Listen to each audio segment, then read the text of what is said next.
नमस्कार, TV 27 news के कार्यक्रम दिल्ली की गद्दी में आपका स्वागत है। मैं हूं आपके साथ आलोक द्विवेदी।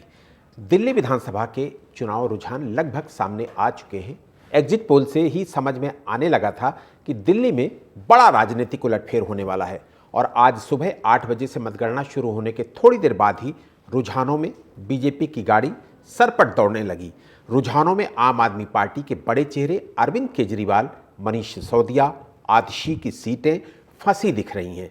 ओखला जैसे मुस्लिम बहुल सीट से भी बीजेपी के मनीष चौधरी ने शुरू से ही बढ़त बना ली है। इस सीट पर आम आदमी पार्टी के अमानतुल्लाह खान पीछे चल रहे हैं।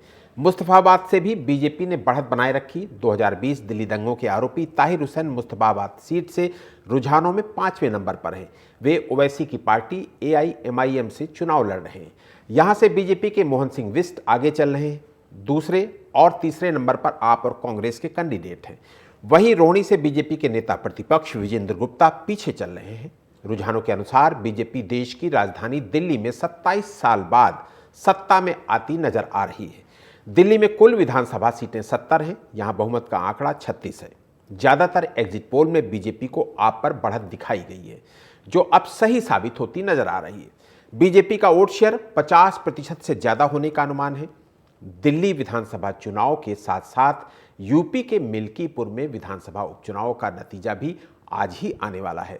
निर्वाचन आयोग के अनुसार अभी तक 30 में 90 चरण की गिनती पूरी होने तक बीजेपी के चंद्रभान पासवान 25,378 वोटों से आगे चल रहे हैं। मिल्कीपुर विधानसभा सीट भी बीजेपी और समाजवादी पार्टी दोनों के लिए प्रतिष्ठा का सवाल बनी हुई थी। तो आज तमाम सारी जो दिल्ली चुनाव से जानकारी, दिल्ली चुनाव से जुड़ी, तो दिल्ली चुनाव में अभी फिलहाल क्या चल रहा है, मतगणना लगातार चल रही है। कई राउंड की मतगणना हो चुकी है। हमारे साथ हमारे संवाददाता पंकज वानखेड़े भी दिल्ली से जुड़े हुए हैं। इसके अलावा विजय चौधरी भी जुड़े हुए हैं। सीधे पंकज वानखेड़े के पास चलेंगे। पंकज, दिल्ली में एग्जिट पोल पर मोहर लगती दिख रही है। इस अप्रत्याशित परिणाम की वजह क्या माना जाए? चूंकि आपने दिल्ली चुनाव बहुत अच्छे से कवर किया है। 27 साल बाद दिल्ली में बीजेपी का जो सत्ता का एक तरीके से सुख है वो वापस मिलने जा रहा है। बिल्कुल, बेशक आलोक जी। देखिए सर, लगातार जिस तरह से हम लोग फील्ड में भी नजर आए थे और फील्ड में देखा हम लोग जिस तरह से उसका जो माहौल है वो अब कहीं ना कहीं नतीजों में तब्दील होता नजर आ रहा है। जो वनवास एक तरह से कहा जाए 27 साल का भारतीय जनता पार्टी का, वो टूटता हुआ नजर आ रहा है और उसका असर भी अब यहाँ पे नजर आ रहा है। देखिए तमाम जो कार्यकर्ता है वो यहाँ पहुंच रहे हैं। जश्न का माहौल है। तमाम कार्यकर्ता यहाँ पे पहुंच चुके हैं और जिस तरह जो उम्मीद भारतीय जनता पार्टी को कि जिस तरह के नतीजे होंगे, जो एग्जिट पोल है वो नतीजों में तब्दील होते नजर आ रहे हैं। अगर महत्वपूर्ण मुद्दों की बात करूं तो सबसे महत्वपूर्ण मुद्दा गंदगी था और दूसरा यमुना, जिसको लेकर लगातार लोग नाराजगी अपनी जाहिर करते नजर आए थे और शायद मुझे लगता है कि वही एक वजह है यमुना को खास तौर पर, क्योंकि अगर आप देखेंगे जो सीटें भारतीय जनता पार्टी के फेवर में जाती नजर आ रही वो तमाम बाहरी दिल्ली के आसपास की क्षेत्र की जो सीटें हैं वहां पे, चाहे वो यमुना पार की सीटें हो या द्वारका हो या नजफगढ़ हो, इन तमाम जो हरियाणा से जुड़ती भी है या उत्तर प्रदेश से जुड़ी हुई तमाम सीटें हैं, वहां पे भारतीय जनता पार्टी को खासा फायदा हुआ है। तो इससे साफ नजर आता है गंदगी और यमुना ऐसे जो दो मुद्दे थे जो कहीं ना कहीं लोगों तक पहुंचे हैं और उसका असर वोटों में तब्दील होता नजर आ रहा है और जश्न बता रहा है कि यहाँ पे किस तरह का माहौल है। दूसरा सबसे महत्वपूर्ण ये है कि यहाँ पे ढोल आ चुके हैं, नगाड़े आ चुके हैं, बैंड वाले आ चुके हैं, कार्यकर्ता पहुंच चुके हैं और ऑटो वाले भी पहुंच चुके हैं यहाँ पे। तो ये जश्न है, जारी है। अब इंतजार करना पड़ेगा आखिरी 12 बजे तक। पंकज, आप बीजेपी भी कवर करते हो। पंकज, आप बीजेपी कवर करते हैं। आपने दिल्ली चुनाव को बहुत बारीकी से कवर किया, बहुत नीचे लेवल पर कवर किया आपने। हर विधानसभा में बहुत सारी कवरेज हमने आपकी देखी है। क्या इस बार बीजेपी ने एथिक्स से समझौता किया? मेरी बात समझिएगा। क्या बीजेपी ने एथिक्स से समझौता किया जिसकी वजह से आज बीजेपी जीत की तरफ आगे बढ़ रही है? क्योंकि बीजेपी की एक फ्री बीज सिस्टम बीजेपी का नहीं है, बीजेपी ने अडॉप्ट किया आम आदमी पार्टी को, यानी कि उनका जवाब देने के लिए उनकी ही तर्ज पर उनको जो जवाब दिया गया उसकी वजह से बीजेपी को यह अप्रत्याशित जीत दिख रही है। बिल्कुल, बेशक। देखिए, हम इसके पहले लोकसभा चुनाव पे भी चर्चा कर रहे थे। अगर आपको याद होगा, महाराष्ट्र का जब विधानसभा चुनाव के नतीजे तब भी हम चर्चा कर रहे थे। जो फ्री वीजा वाला जो कॉन्सेप्ट है वो कहीं ना कहीं जनता को भा रहा है, और जनता को भा रहा है इसलिए भारतीय जनता पार्टी ने दिल्ली में रणनीति को बदला है और रणनीति को इसी तरह से बदलती नजर आई है और उसका फायदा मिला है। देखिए आप जिस तरह से 2500 रुपए महिलाओं को सम्मान राशि देने की बात भारतीय जनता पार्टी ने की है, युवाओं को रोजगार देने की बात की भारतीय जनता पार्टी ने, बुजुर्गों को पेंशन देने की बात भारतीय जनता पार्टी ने की है, उसका फायदा यहां मिला। दूसरा सबसे महत्वपूर्ण रणनीति जो केंद्र ने रणनीति जो बनाई थी भारतीय जनता पार्टी ने, चाहे अमित शाह हो, जेपी नड्डा हो, प्रधानमंत्री नरेंद्र मोदी, तमाम लोगों ने जो रणनीति बनाई थी उसका फायदा कहीं ना कहीं भारतीय जनता पार्टी को मिला है। आप देखिए लगातार ये सवाल किए जा रहे थे पूर्वांचलों को ज्यादा सीटें नहीं दी गई है, भारतीय जनता पार्टी ने महज 4 से 5 उम्मीदवार पूर्वांचल उतारे हैं, लेकिन जो समीकरण भारतीय जनता पार्टी ने बनाए हैं उसका असर यहाँ पे नजर आया है और वही समीकरण है। दो सबसे महत्वपूर्ण जो आपने कहा इथिक्स में जो संविधान जो मूल्य की बात करती भारतीय जनता पार्टी, उसके विपरीत जाके उन्होंने काम किया, वो वादे किए, उसका फायदा वो मिला है भारतीय जनता पार्टी को। दूसरा जो रणनीति टिकट बांटने को लेकर बनाई थी भारतीय जनता पार्टी ने, उसका फायदा मिला है। तो कहने के ये दो महत्वपूर्ण जो फायदे हैं, जो रणनीति है भारतीय जनता पार्टी के, जो रणनीति के तौर पर बनाया गया उसका फायदा भारतीय जनता पार्टी को मिला है और उसका असर यहाँ पे नजर आ रहा है। मैं कोशिश करूंगा एक बार आलोक सर की तमाम लोगों से बातचीत, जो जश्न मना रहे हैं, लोग यहाँ पे मौजूद है जो जश्न मनाते नजर आ रहे हैं, उन तमाम लोगों से बातचीत करते हैं। क्या नाम है सर? मेरा नाम सुधीर डेड़ा है। मैं क्या उम्मीद थी आपको? उम्मीद ऐसे ही थी और इससे भयंकर अभी जीत होने वाली है। लगभग 50 सीटों पर भारतीय जनता पार्टी निश्चित रूप से जीतेगी। ये तो अभी रुझान चल रहे हैं, लेकिन इससे भी ज्यादा जीत होगी, क्योंकि दिल्ली की जनता समझ चुकी थी ठग जिस प्रकार से केजरीवाल एक भोला भाला मासूम चेहरा बनाकर जनता के सामने आ जाते थे कि मैं 5 साल में जमुना साफ कर दूंगा जी, नहीं कर पाए। खुद का बोला मैं हर घर नल से जल पहुंचा दूंगा, नहीं पहुंचा पाए। खुद का बोला जगह जगह ठेके खोलना, शीश महल बनाना, इस सब जनता ने देखा उनका असली चेहरा। आलोक सर मैंने कहा था यमुना वाला मुद्दा महत्वपूर्ण है और ये जनता जानती है। बहुत बड़ी बात है पंकज, बहुत बड़ी बात है कि दिल्ली, देखिए लगातार ये बताइए कि दूसरा और क्या महत्वपूर्ण मुद्दा था? देखिए जो 3 बच्चों की मौत दिल्ली में राजेंद्र नगर से हुई, आम आदमी पार्टी की इसमें सरकार है एमसीडी में, इनके कुप्रबंधन के कारण हुई ना वो मौत। नाले ओवरफ्लो होने के कारण पानी जमना, गंदा नाले का पानी उसमें भर गया और 3 बच्चों की मौत हुई। कोई युवा नहीं बोला दिल्ली का। 20 नए कॉलेज खोलने के वादे किए थे। मैं यूनिवर्सिटी में छात्र संघ का चुनाव लड़ा हूं, मुझे पता है 20 नए कॉलेज खोलने के वादे किए। बेशक देखिए ये तमाम मुद्दे हैं आलोक सर की, जो तमाम लोगों को रास आए हैं, जो भारतीय जनता पार्टी ने चाहा था, जिस रणनीति बनाई थी, वो रणनीति कहीं ना कहीं मैदान में उतरती नजर आई है और रणनीति के तहत ही भारतीय जनता पार्टी को इस तरह के जो रुझान जो आ रहे हैं उससे कहीं ना कहीं फायदा मिलता नजर आ रहा है। बिल्कुल पंकज, आप हमारे साथ बने रहिए। बीजेपी की ये अप्रत्याशित जीत पर निश्चित रूप से कार्यकर्ताओं में खुशी देखने को मिल रही है और सबसे बड़ी बात यह है कि चुनाव आयोग की वेबसाइट के मुताबिक अरविंद केजरीवाल एक बार फिर पीछे हो गए हैं, आतिशी एक बार फिर पीछे हो गई हैं और सौरभ भारद्वाज फिर पीछे हो गए। ये बड़ी बात है। हमारे साथ आलोक पांडे जी भी जुड़ गए हैं। आलोक पांडे जी हमारे पॉलिटिकल एनालिस्ट हैं और दिल्ली के चुनाव को बहुत अच्छी तरीके से समझते हैं। हमारे साथ बहुत बार वो डिबेट में भी बैठ चुके हैं। आलोक पांडे जी, आपका बहुत बहुत स्वागत करूंगा इस चर्चा में शामिल होने के लिए। आलोक पांडे जी, ऐसी कौन सी परिस्थितियां पैदा हुई जिसकी वजह से इतना बड़ा अप्रत्याशित उलटफेर दिल्ली की जनता को देखना पड़ रहा है? मुझे लगता है कि फंडामेंटल गलती जो अरविंद केजरीवाल ने की, हर पार्टी का एक फंडामेंटल आदर्श होता है। जैसे भारतीय जनता पार्टी का है राम मंदिर का निर्माण, 375 है, कॉमन सिविल कोड, ये भारतीय जनता पार्टी के फंडामेंटल मुद्दे हैं। जब भी भारतीय जनता पार्टी इन मुद्दों से, हिंदुत्व इन मुद्दों से थोड़ा भी दूर जाती है तो वो नुकसान उठाती है। अरविंद केजरीवाल का फंडामेंटल मुद्दा क्या था? आम आदमी की तरह दिखना, आम आदमी की तरह रहना, दिल्ली की सफाई, यमुना की सफाई, अच्छी रोडें, अच्छा इंफ्रास्ट्रक्चर, अच्छा drainage system, pollution free Delhi, ये आम आदमी पार्टी के कोर इश्यूज थे।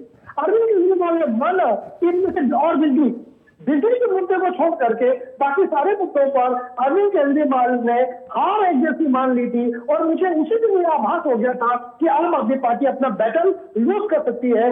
मैंने आपसे कहा था कि भारतीय जनता पार्टी क्या 40 पार करेगी, और हुआ ये कि जब भारतीय जनता पार्टी ने बजट में 12 लाख के उस सबको 12 लाख तक टैक्स इनकम कर दिया तो ये सोने में सुहागा जैसी स्थिति बनी। तो भारतीय जनता पार्टी पूरी शिद्दत से लड़ी, उसने मैक्रो लेवल पे काम किया।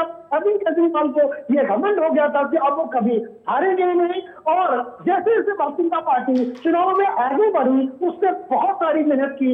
1 महीने पहले तक ये कोई कहने की स्थिति में नहीं था कि अरविंद केजरीवाल इस तरह से, आम आदमी पार्टी इस तरह से चुनाव हार जाएगी। आलोक जी, एक बहुत महत्वपूर्ण बात क्या बीजेपी ने अपने मूल्यों से, अपने एथिक्स से समझौता किया, जिसकी वजह से बीजेपी को यह बड़ी जीत मिली? क्योंकि बीजेपी का यह कंसेप्ट नहीं था फ्री बीज, बीजेपी ने अडॉप्ट किया, और कहां अडॉप्ट किया? केजरीवाल से अडॉप्ट किया, यानी कि जैसे को तैसा। शायद ये एक जीत का कारण महत्वपूर्ण हो सकता है। नहीं, मैं मानता हूं कि भारतीय जनता पार्टी ने 100% जो इफेक्ट है, भारतीय जनता पार्टी की मूल ही नहीं फ्री बिल का भारतीय जनता पार्टी विरोध करती है, लेकिन भारतीय जनता पार्टी को यह लगा कि दिल्ली में क्योंकि जो 15 से 20 हजार रुपए प्रति माह कमाने वाली संख्या है, वो बड़ी ज्यादा मात्रा में, बहुत ज्यादा मात्रा में जो पूर्वांचल से लोग आते हैं, जो हमारे ड्राइवर भाई हैं, जो फैक्ट्रीज में काम करते हैं, तो ये एक बहुत बड़ा वर्ग है जो झुग्गी झोपड़ियों में रहता है। उसके लिए 4-5 हजार रुपए, 3 हजार रुपए बिजली का बिल माफ हो जाता है, पानी का पैसा नहीं पड़ता है, उनकी पत्नियां काम करने जाती घरों में या और जगहों पर, तो उनको बस में किराया नहीं पड़ता, तो उनका जीवन थोड़ा आसान हो जाता है। और वो फिर भारतीय जनता पार्टी का राष्ट्रवाद, भारतीय जनता पार्टी का वो बड़ी बड़ी चमचमाती रोड है, वो भी उसके आगे फेल हो जाती है। तो क्योंकि वो कमजोर रोड पे चल लेगा, क्योंकि 15,000 कमाने वाला व्यक्ति वो बिजली का महीना बिल कैसे थे? तो इसलिए भारतीय जनता पार्टी को लगा कि हमें अरविंद केजरीवाल से लड़ना है, तो अरविंद केजरीवाल के स्तर पर उतरना ही पड़ेगा, हमें फ्री बीज को एक्सेप्ट करना ही पड़ेगा। तो भारतीय जनता पार्टी ने अपना पूरा स्टैंड बदला, और जो भारतीय जनता पार्टी फ्री बीज का नैतिक आधार पर विरोध करती है, उसने अपने नैतिकता से समझौता किया, और सत्ता में आने के लिए इस तरह के समझौते मैं मानता हूं कि जायज होते हैं, जहां जनता को कुछ बेनिफिट प्राप्त हो जाए।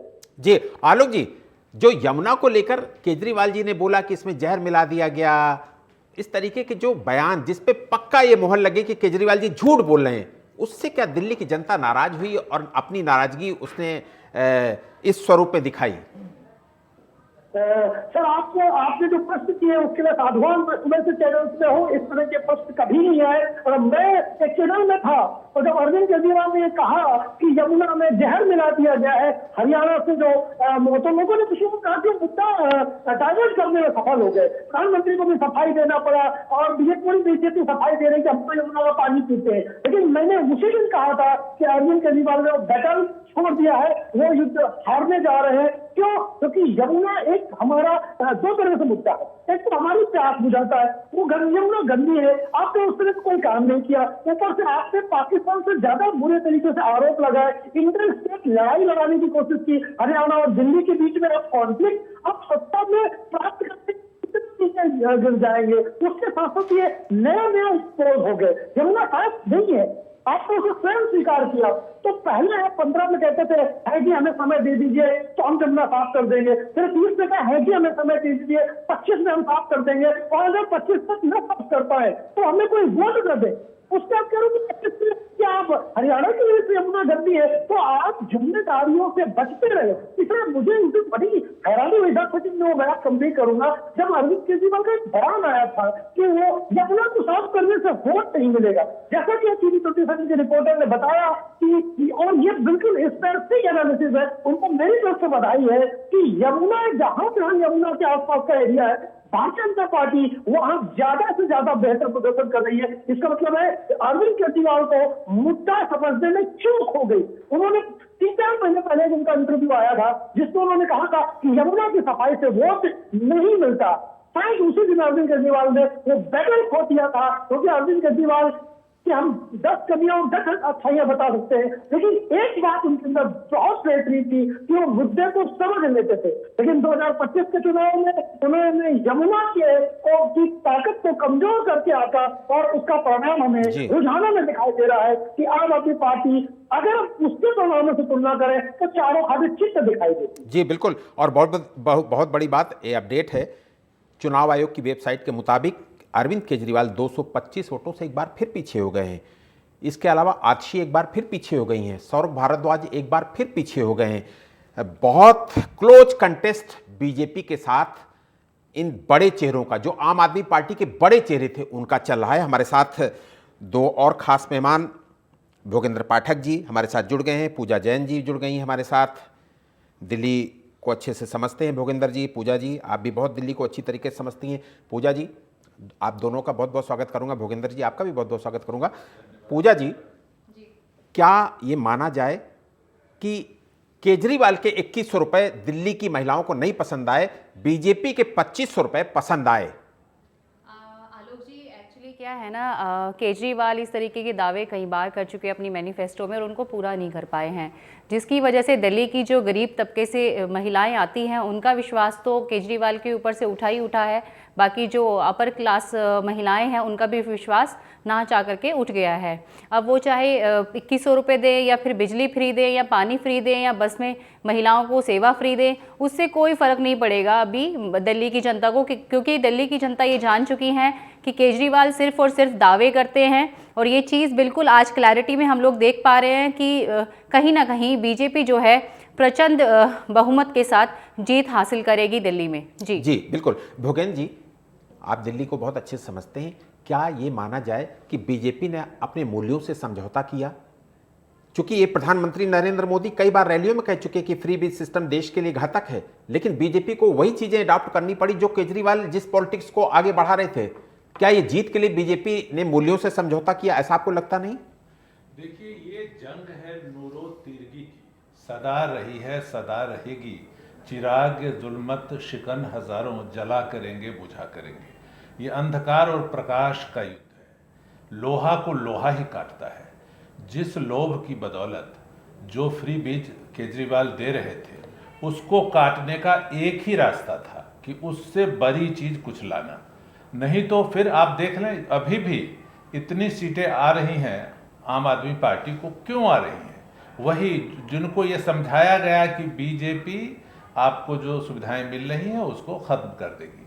बीजेपी ने कहा नहीं, हम इससे बड़ी सुविधा देंगे। देखिए, आम आदमी पार्टी, मैं जितना समझ रहा हूं वो बता रहा हूं, आम आदमी पार्टी की नीयत क्या है, उसका दर्शन क्या है, वो सोचता क्या है, वो क्या करेगा भारत देश के लिए। कोई एक बात कोई बता दे कि आम आदमी पार्टी का लक्ष्य ये है जिसमें आने वाला भविष्य भारत का, दिल्ली का सुनहरा होगा। कुछ भी ऐसा नहीं है, केवल हमें सत्ता में बने रहना है, येन केन प्रकारेण। उसकी काट यही थी जो बीजेपी ने किया है। और दिल्ली देश की राजधानी है, इसको बेहतर करने के लिए, प्रदूषण मुक्त करने के लिए, भ्रष्टाचार मुक्त करने के लिए, दिवाले के पास जो शराब वाले मदिराले खुल गए थे उन्हें दूर करने के लिए ये सब करना ही होगा। देखिए, युद्ध रावण को भी राम ने परास्त किया तो उसमें विभीषण का सहयोग मिला। तो क्या है कि जब तक जो केजरीवाल जिस बदौलत सत्ता में आए, उस बात की काट जब तक नहीं होती, बीजेपी इतनी सीट नहीं ला पाती। इसके लिए यही था कि चलो, देश तो जनता का है, जनता को जब तक बेहतर सुविधा नहीं मिलेगी, आम लोग जो गरीब हैं वो परेशान रहते हैं अपनी परिस्थितियों से, आर्थिक स्थितियों से। तो उस पर बीजेपी ने ध्यान दिया, प्रधानमंत्री ने ध्यान दिया, और दिल्ली इस प्रदूषण से, इस भ्रष्टाचार से, इस अव्यवस्था से, सड़क पे 5 किलोमीटर आने में 50 मिनट लग जाते हैं, इस व्यवस्था को ठीक करने के लिए जनता ने अपने आक्रोश में हटाया है। 15 साल शीला दीक्षित का शासन था, कोई शायद ही कोई मिलता है जो शिकायत करता हो, लेकिन ये जो 15 साल रहे या 13 साल रहे, ये कैसे रहे जी? इतने खराब रहे कि जनता ने आक्रोश में बीजेपी को वोट दिया है। और बीजेपी ने सही दुखती रग को पकड़कर जनता को एक भरोसा दिया, एक गारंटी दी कि नहीं, हम जो सुविधाएं हैं वो जारी रहेंगी और ऊपर से और सुविधाएं मिलेंगी। जी बिल्कुल, तो सब जनता बिल्कुल, को बिल्कुल, ही है, भोगेन जी, जनता आप हमारे का साथ ही। बने रहिए। अभी भी जो रुझान आ रहे हैं उनमें से 42 सीटों पर बीजेपी आगे है, 28 सीटों पर आम आदमी पार्टी आगे है। और सबसे इंपॉर्टेंट बात, आलोक पांडे जी आपके पास आऊंगा। आलोक पांडे जी, कांग्रेस ने इस बार जो मजबूती के साथ चुनाव लड़ा, हालांकि सीटें उनकी एक भी नहीं आ रही हैं, सीटें अभी भी वो जीरो पे ही हैं और मुझे लगता है जीरो पे ही रहेंगे वो, लेकिन जो चुनाव मजबूती से लड़ा, क्या वो बीजेपी की जीत का कारण बनता दिख रहा है? कहा था कि भारतीय जनता पार्टी 40 पर जीतेगी, सिर्फ वोटिंग शुरू हुई थी। अब देखना है कि 40 तो कभी भी भारतीय जनता पार्टी है, 40 से 45 सीटों के आसपास मैंने ये अनुमान लगाया। अब मेरा मानना यह है कि जो आम आदमी पार्टी है तो उसकी तो जो है उल्टी गिनती शुरू हो गई है, लेकिन भारतीय जनता पार्टी ऐसा क्या कर पा रही है, ऐसा क्या किया भारतीय जनता पार्टी ने, ये प्रश्न हमेशा रहेगा। तो सर, मैं आपका प्रश्न भूल गया, सॉरी, एक बार प्रश्न करें सर जी। मैं आपका प्रश्न भूल गया। जी जी, ठीक है, ठीक है। पूजा जी, अभी जो भूपेंद्र सर ने तमाम सारे सवाल खड़े किए, प्रदूषण, भ्रष्टाचार, ये भ्रष्टाचार वो मुद्दा है जब 2013 में हम लोगों ने देखा था कि शीला दीक्षित के खिलाफ इसी तरीके से आम आदमी पार्टी ने माहौल तैयार किया था, और उसके बाद 11 साल यानी कि 3 बार सत्ता में आए, 11 साल सत्ता में रहे। मुझे लगता है कि बीजेपी ने उस प्लान को समझा और उसी आधार पर इस बार सिर्फ और सिर्फ करप्शन पर चोट की, और शायद ये वजह रही कि बीजेपी ने इस बार सत्ता के करीब पहुंचने का जो एक तरीके से अभी हालांकि रुझान है, लेकिन मुझे लगता है कि सत्ता के करीब बीजेपी पहुंचती दिख रही है। तो मुझे लगता है कि जिस तरीके से आम आदमी पार्टी ने प्लान किया था 2013 में, उसी तरीके से इस बार बीजेपी ने प्लान किया था आम आदमी पार्टी के खिलाफ। नहीं आलोक जी, यहाँ पे ये नहीं कह सकते कि बीजेपी ने जो है केजरीवाल जी की या आम आदमी पार्टी की कॉपी की है। यहाँ पे बिल्कुल क्लियर है कि दिल्ली की जनता का जो है मन भर चुका है अब आम आदमी पार्टी से और उनके दावों से, उनके मैनिफेस्टोज से। कहीं ना कहीं बीजेपी को जिताने में जो हाथ है वो सबसे बड़ा जनता का ही है कि बीजेपी अकेले क्या कर लेगी। अपने मैनिफेस्टो में डबल और ट्रिपल भी स्कीम या योजनाएँ लेके आएगी तब भी कुछ नहीं कर पाएंगे। कहीं ना कहीं बिल्कुल आप जाके जब देखेंगे, हम लोगों को सुनेंगे तो हमें समझ में आएगा कि दिल्ली की जनता का मन भर चुका है। आधे से ज़्यादा लोगों का वहाँ पर कहना है कि हमारी जो दिल्ली है वो 30 साल पीछे जा चुकी है। जितना डेवलपमेंट 15 सालों में होना चाहिए था वो ना हो करके उससे भी पीछे दिल्ली को घसीटने में जो है केजरीवाल का हाथ है। सिर्फ आरोप लगाना, प्रत्यारोप करना, इससे सत्ता नहीं चलती है। काम करके दिखाना होता है। आपकी उपलब्धियाँ क्या हैं वो आप बताएं तो समझ में आता है। वहीं कांग्रेस ने जो है कहीं ना कहीं बिल्कुल दम लगा करके जो चुनाव लड़ा है, इसकी वजह से भी कहीं ना कहीं बीजेपी को जीत हासिल हुई है। दिल्ली से जुड़ी तमाम बड़ी खबरें हमारे सामने आई हुई हैं। आतिशी अभी पीछे चल रही हैं और नई दिल्ली सीट से केजरीवाल एक बार फिर पीछे हो गए हैं। ग्रेटर कैलाश से आपके सौरभ भारद्वाज पीछे हो गए हैं और पटपड़गंज सीट से आगे चल रहे हैं अवध ओझा एक बार फिर पीछे हो गए हैं। मालवीय नगर से आपके सोमनाथ भारती पीछे हो गए हैं। सतीश उपाध्याय आगे। मालवीय नगर से आपके सोमनाथ भारती पीछे, सतीश उपाध्याय आगे। कालकाजी सीट से सीएम आतिशी 100 वोटों से पीछे हो गई हैं। नई दिल्ली सीट से केजरीवाल एक बार फिर पीछे हो गए हैं। सौरभ भारद्वाज भी पीछे चल रहे हैं। अभी हम लोग वही चर्चा कर रहे थे कि सौरभ भारद्वाज पीछे चल रहे हैं, आतिशी पीछे चल रही हैं और केजरीवाल पीछे चल रहे हैं। ये वो चेहरे हैं जो मुख्य चेहरे हैं आम आदमी पार्टी के, वो सारे के सारे चेहरे पीछे चल रहे हैं। हम सीधे चलेंगे अपने मेहमानों के पास। भोगेंद्र पाठक जी, एक बार इस चुनाव में हम एक बड़ा खास ट्रेंड देखने को मिला। एक सीट का जिक्र करते हैं, ओखला। ओखला सीट में पिछली बार आम आदमी पार्टी 70,000 वोटों से ज़्यादा लीड किया था और इस बार वहाँ पर शुरुआत से ही बीजेपी के कैंडिडेट आगे चल रहे हैं। जो मुस्लिम, अब जैसे करावल नगर कपिल मिश्रा, वहाँ से बीजेपी आगे चल रही। जो मुस्लिम बहुल सीटें थी जहाँ पर 40% से 55% मुस्लिम थे, वहाँ पर बीजेपी कैसे आगे चल रही है? देखिए, इसमें ओखला में तो ये है कि ओवैसी की पार्टी भी वहाँ खड़ी थी और उसने भी कन्फ्यूजन पैदा किया, इसलिए एक मुश्त वोट आम आदमी पार्टी को वहाँ मिल नहीं पाए।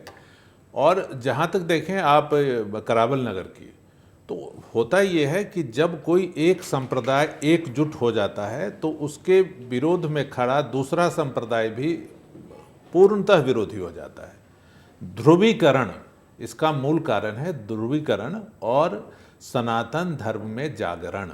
आप ये देखें, इतना बड़ा देश भारत राष्ट्र, उसकी क्या दुर्गति हो गई धीरे धीरे।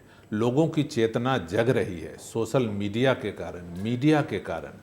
बदलते इतिहास को जिस तरह से पेश किया गया, उसमें जो गलतियां हुई हैं, जो खामियां हुई हैं, जो इतिहास गलत पढ़ाया गया, अब सही इतिहास की ओर लोगों का ध्यान देना, इस कारण से यह है कि भारत बचेगा कैसे।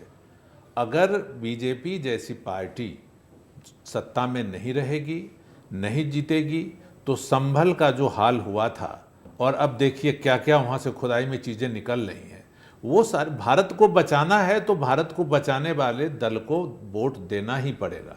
नहीं तो न तो यहाँ प्रजातंत्र की रक्षा हो सकेगी और नहीं लोग सुरक्षित रह पाएंगे। जी बिल्कुल। सोच की बात सबसे मजबूत होती है, सोच जी लोगों से काम कराती है सोच। आम आदमी पार्टी को देखे, इसकी सोच क्या है, कौन सा काम किया इसने। न स्कूल अच्छे बनाए, न पानी की व्यवस्था की, बिजली फ्री लेकिन अगर आप एक लिमिट से ज़्यादा बिजली खर्च करते हैं तो इतना बड़ा बिल आ जाता है, एक एसी चलाने पर 11,000, 12,000, 15,000 का बिल, और आप जाएंगे ठीक कराने तो बिल भी ठीक नहीं होगा। ये जो दुर्दशा की है लोगों की, इसी का दुष्परिणाम, जो पार्टी बिना सोचे, बिना लक्ष्य के, बिना एक अपने राष्ट्र धर्म को लिए हुए जो पार्टी चलती है, वो यही हाल करती है जो दिल्ली का हाल हुआ, आम आदमी पार्टी ने किया। जी। देखिए, मैं एक विश्लेषक हूं, लेकिन विश्लेषक को भी सच बोलना चाहिए। बिल्कुल, लोगों को खुश करने के लिए अगर मैं बोलूंगा तो मैं अपने साथ ही अन्याय करूंगा, अपने देश के साथ अन्याय करूंगा। जी। मनोरथाः दुर्जन मानवा नाम देवो न जानाति कुतो मनुष्य। जो दुर्जन होते हैं उनके मन में क्या है देवता भी नहीं जान सकते, मनुष्य क्या जानेगा। यही केजरीवाल ने किया। केजरीवाल के मन में क्या है, जब अन्ना हजारे नहीं समझ पाए, लोकपाल लोकपाल, कहीं नाम सुना लोकपाल का है? पानी पानी फ्री, पानी फ्री, कितना गंदा पानी। राजनीति में भ्रष्टाचार दूर करेंगे, दूर करेंगे, दूर करेंगे, और देख लीजिए क्या कैसा भ्रष्टाचार कर दिया, न भूतो न भविष्यति। तो ये है, जनता दिल्ली की जगी है। राजधानी में चिराग तले अंधेरा था। यहाँ के लोग, राजधानी में रहने वाले लोग केजरीवाल को नहीं समझ पाए। जी, बिल्कुल, और इसका परिणाम यह है कि दिल्ली 30 नहीं 50 साल पीछे है। इसको आगे करने के लिए केंद्र सरकार को इतनी कोशिश करनी पड़ेगी कि दूसरी जगह से बजट को कम करना पड़ेगा। जी बिल्कुल, ठीक है भूपेंद्र जी, आप हमारे साथ बने रहिए। पूजा जी, शिक्षा स्वास्थ्य को लेकर हम लोगों ने देखा कि पूरे 11 साल दिल्ली सरकार, केजरीवाल जी के सारे मंत्री महिमा मंडन करते रहे कि हमने शिक्षा ठीक कर दी, हमने स्वास्थ्य ठीक कर दिया। उसके बाद भी दिल्ली की जनता ने उनको नकार दिया। इसका मतलब कि दिल्ली की जनता उनके शिक्षा और स्वास्थ्य मॉडल से भी खुश नहीं थी। आलोक जी, देखिए, दिल्ली की जनता को सिर्फ और सिर्फ स्टार्टिंग में, शुरुआती दिनों में केजरीवाल जी ने बहुत अच्छी अच्छी चीज़ें दिखाई। मैं ये करके दूंगा, मैं आपको ये करके दूंगा, जो कोई नहीं किया सत्ता में अभी तक, मैं वो सब चीज़ें आपको करके दूंगा। जो शुरुआती के उसमें आप दौर में देखिएगा, इन्होंने अपना इस्तीफ़ा भी दे दिया था कि मुझे इससे भी प्यार नहीं है, कुर्सी से भी प्यार नहीं है, मैं सारी चीज़ें वैसे ही आपको करके दे दूंगा। इन्होंने खुद अपनी टीम के साथ में उनके साथ भी खिलवाड़ किया। तो जनता जागरूक हो गई है कि जो व्यक्ति अपने खुद के जो टीम मेंबर्स हैं, जैसे अन्ना हजारे जी को ले लीजिए, स्वाति मालीवाल को ले लीजिए, आशुतोष जी थे जो IBN 7 को मैनेजिंग एडिटर थे, उनके साथ देख लीजिए क्या किया, कुमार विश्वास के साथ क्या किया। मल्टीपल ऐसे चेहरे रहे जिनके साथ इन्होंने खुद दगा किया। जनता इस चीज़ को बखूबी समझ पाई कि जो अपने परिवार का सगा नहीं हो पाया, अपनी टीम का सगा नहीं हो पाया, वो हमारा कहाँ से सगा होगा। पहला पॉइंट। दूसरा पॉइंट आप देखिएगा, जिस तरीके से केजरीवाल ने बार बार हमेशा LG के पास पावर है, मेरे पास कुछ नहीं है, मेरा कोई अधिकार नहीं है, मैं खुद अकेले कुछ नहीं कर सकता, तो उससे भी कहीं ना कहीं जनता त्रस्त हो गई कि ये आरोप पे आरोप लगाते रहते हैं, उपलब्धियां इनके पास कुछ है नहीं, करने के लिए, बताने के लिए इनके पास कुछ है नहीं, तो कब तक जनता बियर करेगी ये सब चीज़ें। तो वो बहुत बड़ा मुद्दा है। दिल्ली को एक्चुअल में अभी ज़रूरत है डेवलपमेंट की। जनता सिर्फ ये चाहती है कि कोई भी पार्टी आ जाए, बस हमारा विकास हो, हमारे बच्चे आगे बढ़े, हमारे देश की जो जनता है वो आगे बढ़े, उनका विकास हो। तमाम ऐसी चीज़ें रही, जैसे धर्म को लेकर देख लीजिए, धर्म के नाम पे तो कहीं ना कहीं आप देख सकते हैं कि बीजेपी ही आगे है। शुरू से हिंदुत्व को बढ़ावा दिया बीजेपी ने दिया, आगे भी बहुत सारी ऐसी चीज़ें बीजेपी ने करी जो आम आदमी पार्टी को दिल्ली में करना चाहिए था, तो बीजेपी ने वो बीड़ा उठाया। मुझे नहीं लगता कि आम आदमी पार्टी ने ऐसा कुछ किया है जिसके लिए दिल्ली की जो जनता है उनसे खुश होगी आने वाले टाइम में। बिल्कुल बिल्कुल। आलोक पांडे जी, बीजेपी का सत्ता का 27 साल का वनवास खत्म होता दिख रहा है। आपसे मैं ये जानना चाहूंगा कि ये चुनाव, चूंकि हम सबको पता है कि केजरीवाल वर्सेस PM मोदी के फेस पर चुनाव लड़ा गया, तो क्या PM मोदी की नीतियां भारी पड़ी, PM मोदी का फेस भारी पड़ा, जिसकी वजह से आम आदमी पार्टी की ये हालत, जिसने 11 साल सत्ता चलाई, उसकी ये हालत देखने को मिल रही?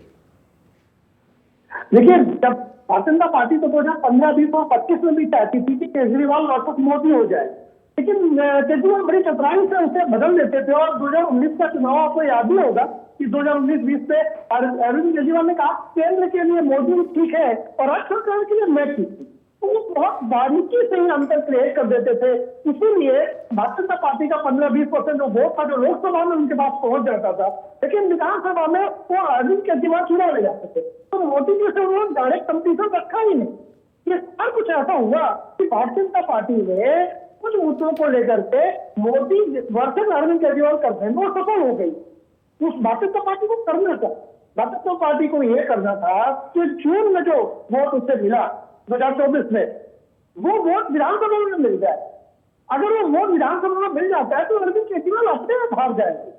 तो फ्लोटिंग वोटर जो था भारतीय जनता पार्टी का, जो 15% फ्लोट कर जाता था, 20% फ्लोट कर जाता था अरविंद केजरीवाल की तरफ, वो फ्लोट नहीं होने दिया।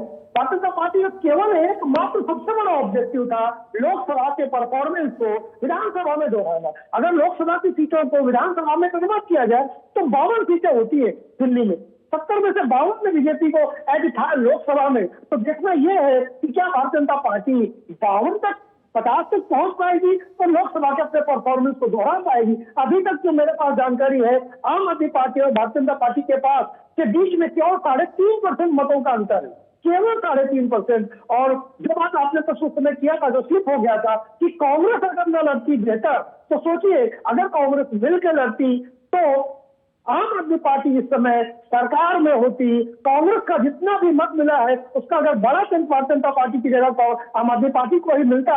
इस समय इतनी एंटी इनकम्बेंसी होने के बाद, इतना मोदी वर्सेस अरविंद केजरीवाल होने के बाद में भी अरविंद केजरीवाल की दिल्ली में जड़ें इतनी गहरी थी कि वो इस समय फिर सरकार बनाने की स्थिति में होते। तो भारतीय जनता पार्टी को 2-4 गुलदस्ते कांग्रेस के पास भेजना चाहिए कि कांग्रेस से जितने वोट लिए, मेरा अंदाजा यह था कि 6 से 7% वोट कांग्रेस पार्टी ले जाएगी। अभी तक मेरे पास डाटा नहीं है। बिल्कुल बिल्कुल आलू जी, बड़ा उलटफेर एक ये देखने को मिला, 2800 वोटों से रमेश विधुड़ी कालका जी सीट से आगे चल रहे हैं, यानी कि वर्तमान मुख्यमंत्री आतिशी 2800 वोटों से पीछे हो गई हैं, जो एक बड़ा गैप माना जाता है। चूंकि अब वक्त लगभग 12 बजे के आसपास हम लोग पहुंच रहे हैं, 11:37 हो चुका है, तो ऐसे वक्त में 2800 वोटों की बढ़त काफ़ी बड़ी मानी जाती है। भोगेंद्र पाठक जी, एक बहुत महत्वपूर्ण बात, जो बीजेपी पिछले 2 चुनाव से दहाई में भी नहीं पहुंच पा रही थी, उस बीजेपी ने इस बार ऐसा क्या क्या किया जिसकी वजह से दिल्ली की जनता ने उस पर भरोसा किया, विश्वास किया और उन्हें सत्ता की देने जा रहे हैं? देखिए, आप तो गवाह हैं, पिछले 2 विधानसभा चुनावों में, दिल्ली के विधानसभा चुनावों में बीजेपी सक्रिय थी ही नहीं। जो उसकी ताकत थी, अगर कोई हाथी 5 किलो का वजन लेकर चले, इसका मतलब क्या है ना? बीजेपी ने चुनाव लड़ा ही नहीं सही तरीके से पिछले 2 विधानसभा। इस बार और जब शीला दीक्षित की सरकार हटी थी उस समय भी बीजेपी ने चुनाव अच्छी तरह से लड़ा था, थोड़ी कमियां रही थी, लेकिन इस बार सही ढंग में बीजेपी ने चुनाव लड़ा है। चुनाव लड़ने का मतलब होता है दुश्मन की सारी कमजोरियों का जवाब देना, उस कमजोरियों को पकड़कर अपनी जीत हासिल करना। अब ये देखिए कि इतनी भ्रष्ट पार्टी, इतनी, जिसने दिल्ली में कोई काम नहीं किया, केवल भाषण और प्रचार यही चला, आरोप लगाए और माफिया मांगी, इसके अलावा कौन सा बड़ा काम किया उसको भी। लेकिन जनता, देखिए, भारत की एक बहुत बड़ी खूबी है, यहाँ के जो लोग जितने गरीब हैं उतने ही ईमानदार हैं। गरीब लोग हमारे देश के ईमानदार हैं और वो सच को परख कर वोट देते हैं। पैसे वाले लोग तो अपने लोभ में, अपने लाभ में विचलित हो जाते हैं कई बार, लेकिन गरीब लोग विचलित नहीं होते। यही कारण है कि भारत में प्रजातंत्र सुरक्षित है। आप देखें, हर गरीब हो या अमीर, सबको एक मत, एक वोट देने का जो अधिकार मिला है, ये भारतीय संविधान की सबसे बड़ी ताकत है। गरीबों का वोट प्रजातंत्र की रक्षा में जाता है। वो अपनी नहीं सोचते, ज़्यादा दूसरों की सोचते हैं। लेकिन लोभ है, लोभः पापस्य कारणम, जब लोभ दे दिया जाता है, कई बार लोग अपनी परिस्थितियों से परेशान होकर किसी के बहकावे में, और देखिए क्या है कि जब आप मीठी बातें बोलेंगे, ज़्यादा भरोसा देंगे, तो भरोसे पे लोग भरोसा कर लेते हैं। यही कारण थी कि 2 बार से, पिछले 2 बार से आम आदमी पार्टी की जीत हुई। एक बड़ा अपडेट, केजरीवाल 1250 वोटों से पीछे चल रहे हैं। इसी तरीके से मनीष सिसोदिया वो 2500 वोटों से पीछे चल रहे हैं। आतिशी 2800 वोटों से पीछे चल रही हैं। सौरभ भारद्वाज 4500 वोटों से पीछे चल रहे हैं। इतना अप्रत्याशित परिणाम, पूजा जी, आपने सोचा था कि इतने बड़े बड़े चेहरे, आम आदमी पार्टी के इतने बड़े बड़े चेहरे, वो इतने वोटों से पीछे चल रहे हैं? केजरीवाल, मनीष सिसोदिया, आतिशी, सौरभ भारद्वाज, ये सारे प्रमुख चेहरे थे। बस एक वाक्य में बीच में बोलना चाहूंगा, यही है बीजेपी की अच्छी रणनीति।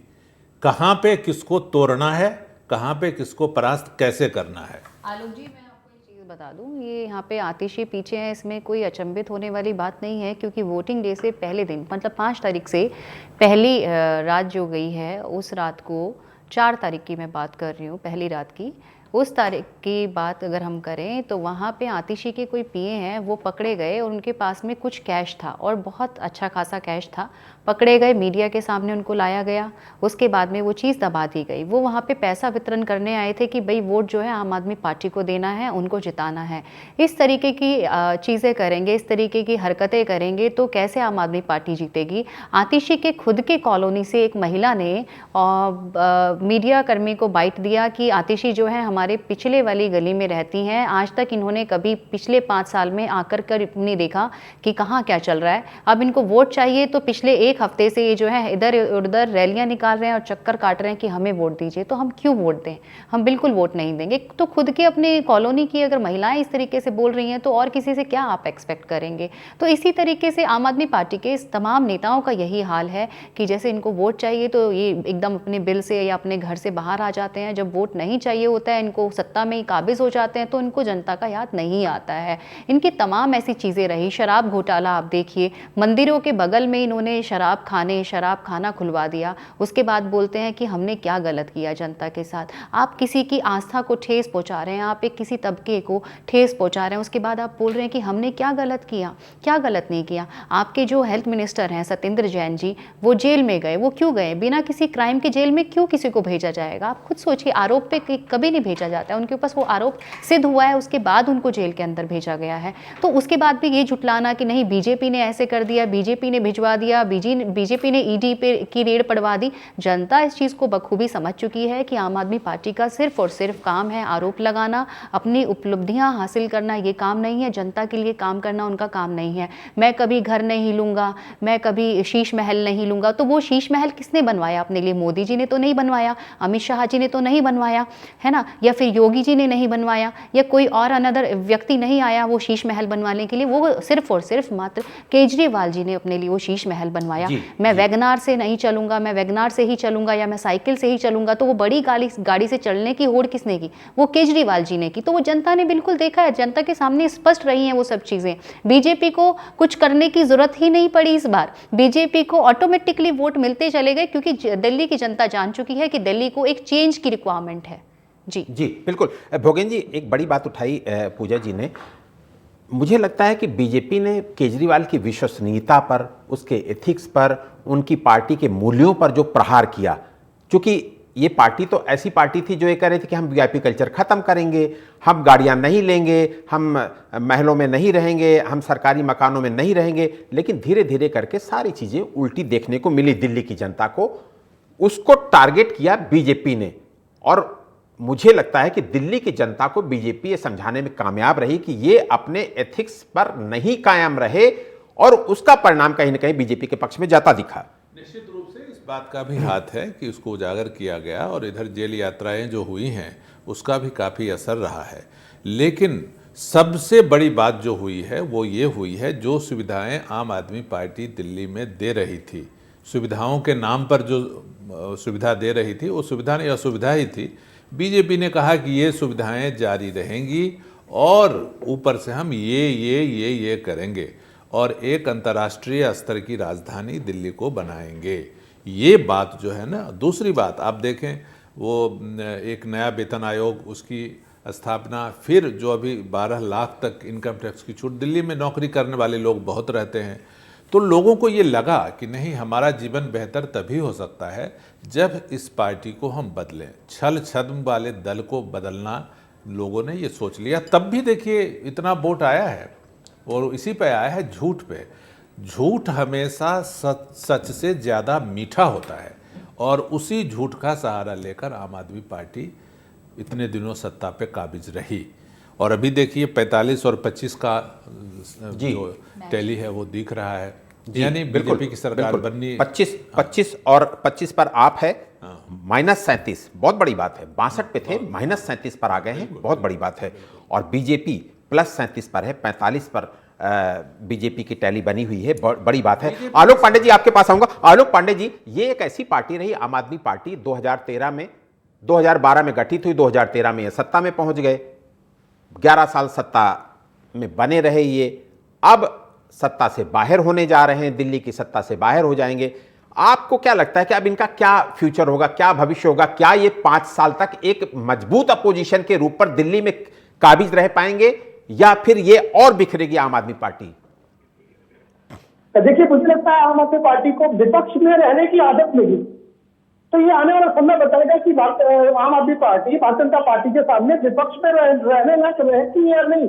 लेकिन मेरा अपना अनुमान है, आम आदमी पार्टी को शक्ति मिलती थी दिल्ली की सत्ता से। भारतीय जनता पार्टी के लिए एक प्रश्न होता था, एनडीए के लिए एक प्रश्न होता था बार बार, ममता बनर्जी और अरविंद केजरीवाल।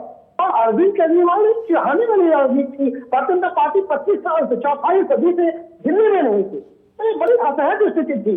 आज भी देखते हैं जो इंडिया अलायंस है वो और कमजोर होगा। उमर अब्दुल्ला को एक ट्वीट देखिए, जब उन्होंने कहा कि और लड़ो, उमर अब्दुल्ला क्या बताना चाह रहे हैं कि और लड़िए, तो आपका यही हाथ होने वाला है। अब मेरा अपना मानना है कि आम आदमी पार्टी में अरविंद केजरीवाल के नेतृत्व को लेकर के चुनौती आएगी। अगर अरविंद केजरीवाल चुनाव हार जाते, एलओपी कौन बनेगा, और एलओपी जो भी बनेगा वही पार्टी पर अपना नियंत्रण रखने की कोशिश करेगा और अरविंद केजरीवाल अपना नियंत्रण रखने की कोशिश करेंगे। इसका मतलब यह है कि आम आदमी पार्टी में सत्ता में रहने पर सत्ता की मलाई सब लेते हैं, कोई डिस्प्यूट कम आते हैं, लेकिन सत्ता के बाहर जब त्याग की बात आती है और एलओपी अरविंद केजरीवाल बने हुए नहीं, तो इसका मतलब है कि आम आदमी पार्टी में अब टूट तेज होगी और विधायक अब सोचेंगे क्यों ना सत्ता की तरफ चला जाए।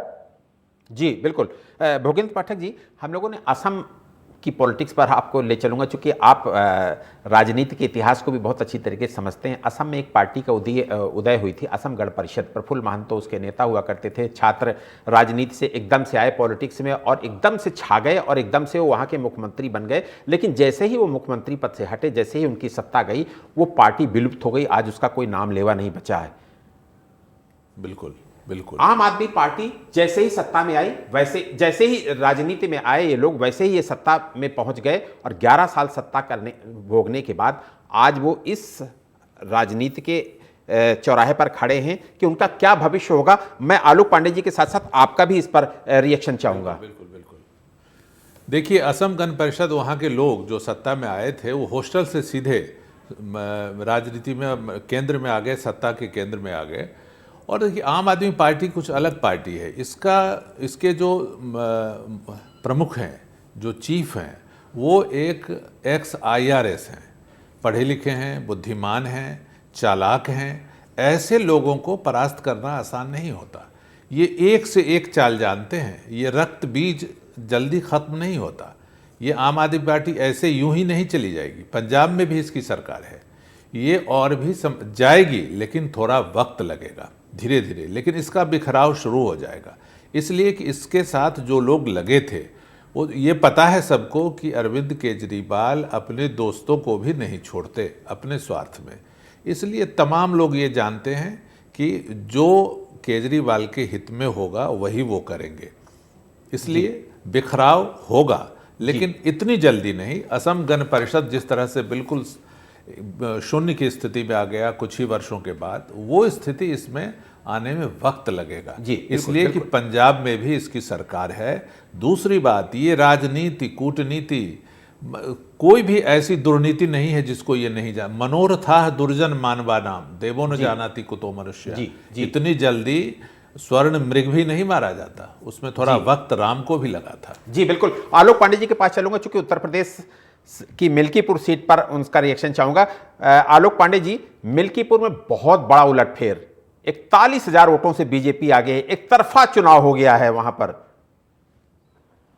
देखिए, गलती हो गई, उसको वहां की जनता ठीक कर रही है। मिल्कीपुर की जनता में मिल के आया। मिल्कीपुर की जनता ने कहा अयोध्या के राजा प्रभुराम है, अवधेश प्रसाद नहीं। अवधेश प्रसाद अयोध्या का राजा नहीं हो सकता। इसीलिए दिल्ली की जनता, मिल्कीपुर की जनता ने कहा कोर्स करेक्शन का समय है, हम बदल डालेंगे सब कुछ। और अखिलेश यादव के बाद समझ में आ गया था, तो मेरी बात नहीं थी कि अखिलेश यादव जब वो पद यात्रा निकालते हैं, इसका मतलब है अखिलेश यादव ने हार मान ली है। और उनको ये अंदाजा था कि सुनामी आए, टक्कर नहीं होगी। और मिल्कीपुर की जनता ने, मैं एक ही बार दोबारा रिपीट करता हूँ, मिल्कीपुर की जनता ने और सब कारणों से वोट दिया, वो तो दिया, लेकिन प्रभुराम अयोध्या के राजा हैं, ये बात उन्हें सिद्ध करना था। अवधेश प्रताप के राजनीतिक घमंड को चूर करना था। अवधेश प्रताप मिल्कीपुर के और अयोध्या के राजा नहीं हो सकते हैं, ये बात मिल्कीपुर की जनता ने सिद्ध कर दी। भारतीय जनता पार्टी अब पूरे कॉन्फिडेंस के साथ 2027 के चुनाव में जाएगी। और मैं अभी भविष्यवाणी करने की स्थिति में हूँ कि समाजवादी पार्टी लो कॉन्फिडेंस के साथ 2027 में जाएगी और उसको नुकसान उठाना पड़ेगा। जी बिल्कुल ठीक है। पूजा जी, एक बार फिर दिल्ली में वापस आते हैं। अभी थोड़ी देर पहले ही स्वाति मालीवाल, हालांकि वो आम आदमी पार्टी के कोटे से राज्यसभा सदस्य हैं, लेकिन बगावती तेवर अपनाए हुए हैं। उन्होंने एक पोस्ट किया, अभी मैं देख रहा था उनका, वो द्रौपदी के चीर हरण से जुड़ी तस्वीर पोस्ट की है उन्होंने। और चूंकि उनके साथ क्या व्यवहार हुआ था वो सब आपको पता ही है। शीश महल, जिसको शीश महल कहा जाता रहा, वहीं पर जाने पर उनके साथ क्या क्या हुआ। ये जो एक तरीके से महिलाओं में अविश्वसनीयता कायम हुई तमाम छोटे छोटे मुद्दों को लेकर, क्या ये भी आम आदमी पार्टी के लिए भारी साबित हुए? देखिए, ये बिल्कुल फैक्ट है कि जो आम आदमी पार्टी ने महिलाओं को लेकर के दावे किए हैं, उसके बाद अविश्वास पैदा होगा जनता में, स्पेशली महिलाओं में इसलिए होगा क्योंकि आम आदमी पार्टी के जो संरक्षक है केजरीवाल, उनके जो बिल्कुल खास व्यक्ति थे विभव जी, विभव ने जो बदतमीज़ी स्वाति मालीवाल के साथ की, सरेआम की, और उसके बाद उसको झुटला दिया कि नहीं मैंने ऐसा कुछ किया ही नहीं है, और जिसके खातिर वो अभी जेल में भी हैं। इतना सब कुछ हो जाने के बाद में वो कहते हैं हम महिलाओं के लिए ये सब कुछ करेंगे, तो महिलाएं दिल्ली की उनकी बात पे कैसे विश्वास कर लें, क्योंकि वो अपने ही खुद के परिवार की महिला को नहीं सेव कर सके। वो कैसे विश्वास कर लें ऐसी व्यक्ति की बात को, जिन्होंने महिलाओं को लेकर तमाम दावे किए, लेकिन अपने खुद के परिवार की महिलाएं खुद अपने रक्षा की उनसे भीख मांग रही हैं। तभी आज ऐसा वक्त आया कि जो स्वाति मालीवाल हैं, उन्होंने पब्लिक डोमेन में जाकर के द्रौपदी के चीरहरण की फोटो पोस्ट की और तमाम ऐसी बातें लिखी जो नहीं लिखनी चाहिए थी अपनी पार्टी के अगेंस्ट। जी बिल्कुल बिल्कुल।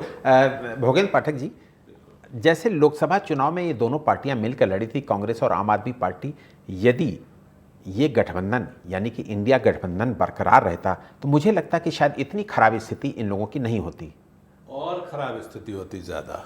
जी, और ज़्यादा स्थिति खराब होती इसकी आम आदमी पार्टी देखिए की। कांग्रेस तो इसलिए है ही, तो इस- क्या हाँ, बिल्कुल आपसे विश्लेषण चाहूंगा इस पर। जी नहीं, इसलिए कि देखिए, जब ज्यों ही ये दोनों मिलकर चुनाव लड़ते हैं, जो बीजेपी का कैडर है और ज़्यादा सक्रिय हो जाता है।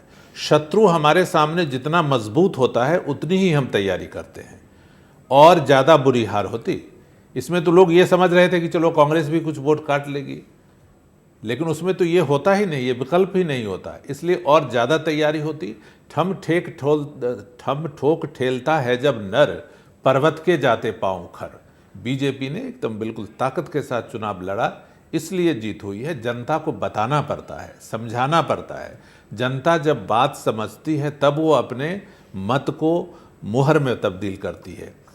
तो ये है कि दोनों मिलकर भी, देखिए अब वोट का प्रतिशत भी लगभग 50 के आसपास है बीजेपी का, इसलिए वो दोनों मिलकर लड़ते तो और ज़्यादा बुरी स्थिति खराब होती। आप देख लीजिए नई दिल्ली में कितना मत आया है संदीप दीक्षित को, बहुत कम आया है ना। वो सारे मत भी बीजेपी को ही मिल जाते।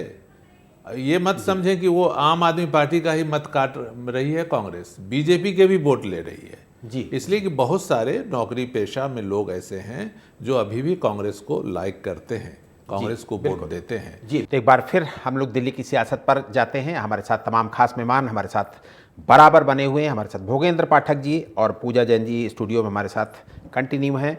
इसके अलावा हमारे साथ डॉक्टर सुनील विपुल, अमित तिवारी और शैलेंद्र सिंह जी भी जुड़ गए हैं। शैलेंद्र जी, अमित जी और सुनील जी, आपका बहुत बहुत स्वागत करूंगा। लेकिन सबसे पहले भोगेंद्र पाठक जी के पास चलूंगा। भोगेंद्र पाठक जी, अभी एक बयान देख रहा था अलका लांबा का, उसमें वो ये कह रही हैं कि अपनी दिल्ली का नुकसान करने वालों का नुकसान हो गया, उनको अपनी हार से दिक्कत नहीं है, लेकिन आम आदमी पार्टी को उन्होंने हरवा दिया, यानी कि आम आदमी पार्टी को कांग्रेस ने हरवा दिया, उस पर कांग्रेस खुश नजर आ रही है। बिल्कुल, कांग्रेस ने इस बार राजनीति की है। देखिए, कांग्रेस को कमजोर करने वाला जो दल है वो एक ही दल है, वो है आम आदमी पार्टी, जो सबसे ज़्यादा क्षति पहुंचाई है और आज भी पहुंचा रही है जो पार्टी वो आम आदमी पार्टी है। आप आम आदमी पार्टी के हटने के बाद देखेंगे 5 साल बाद जब विधानसभा का चुनाव होगा तो कांग्रेस नंबर 2 की पार्टी रहेगी, आम आदमी पार्टी तीसरे नंबर पे रहेगी या गायब रहेगी। इसलिए कांग्रेस ने राजनीति की है, उसमें उसको सफलता मिली है, इसलिए वो खुश है।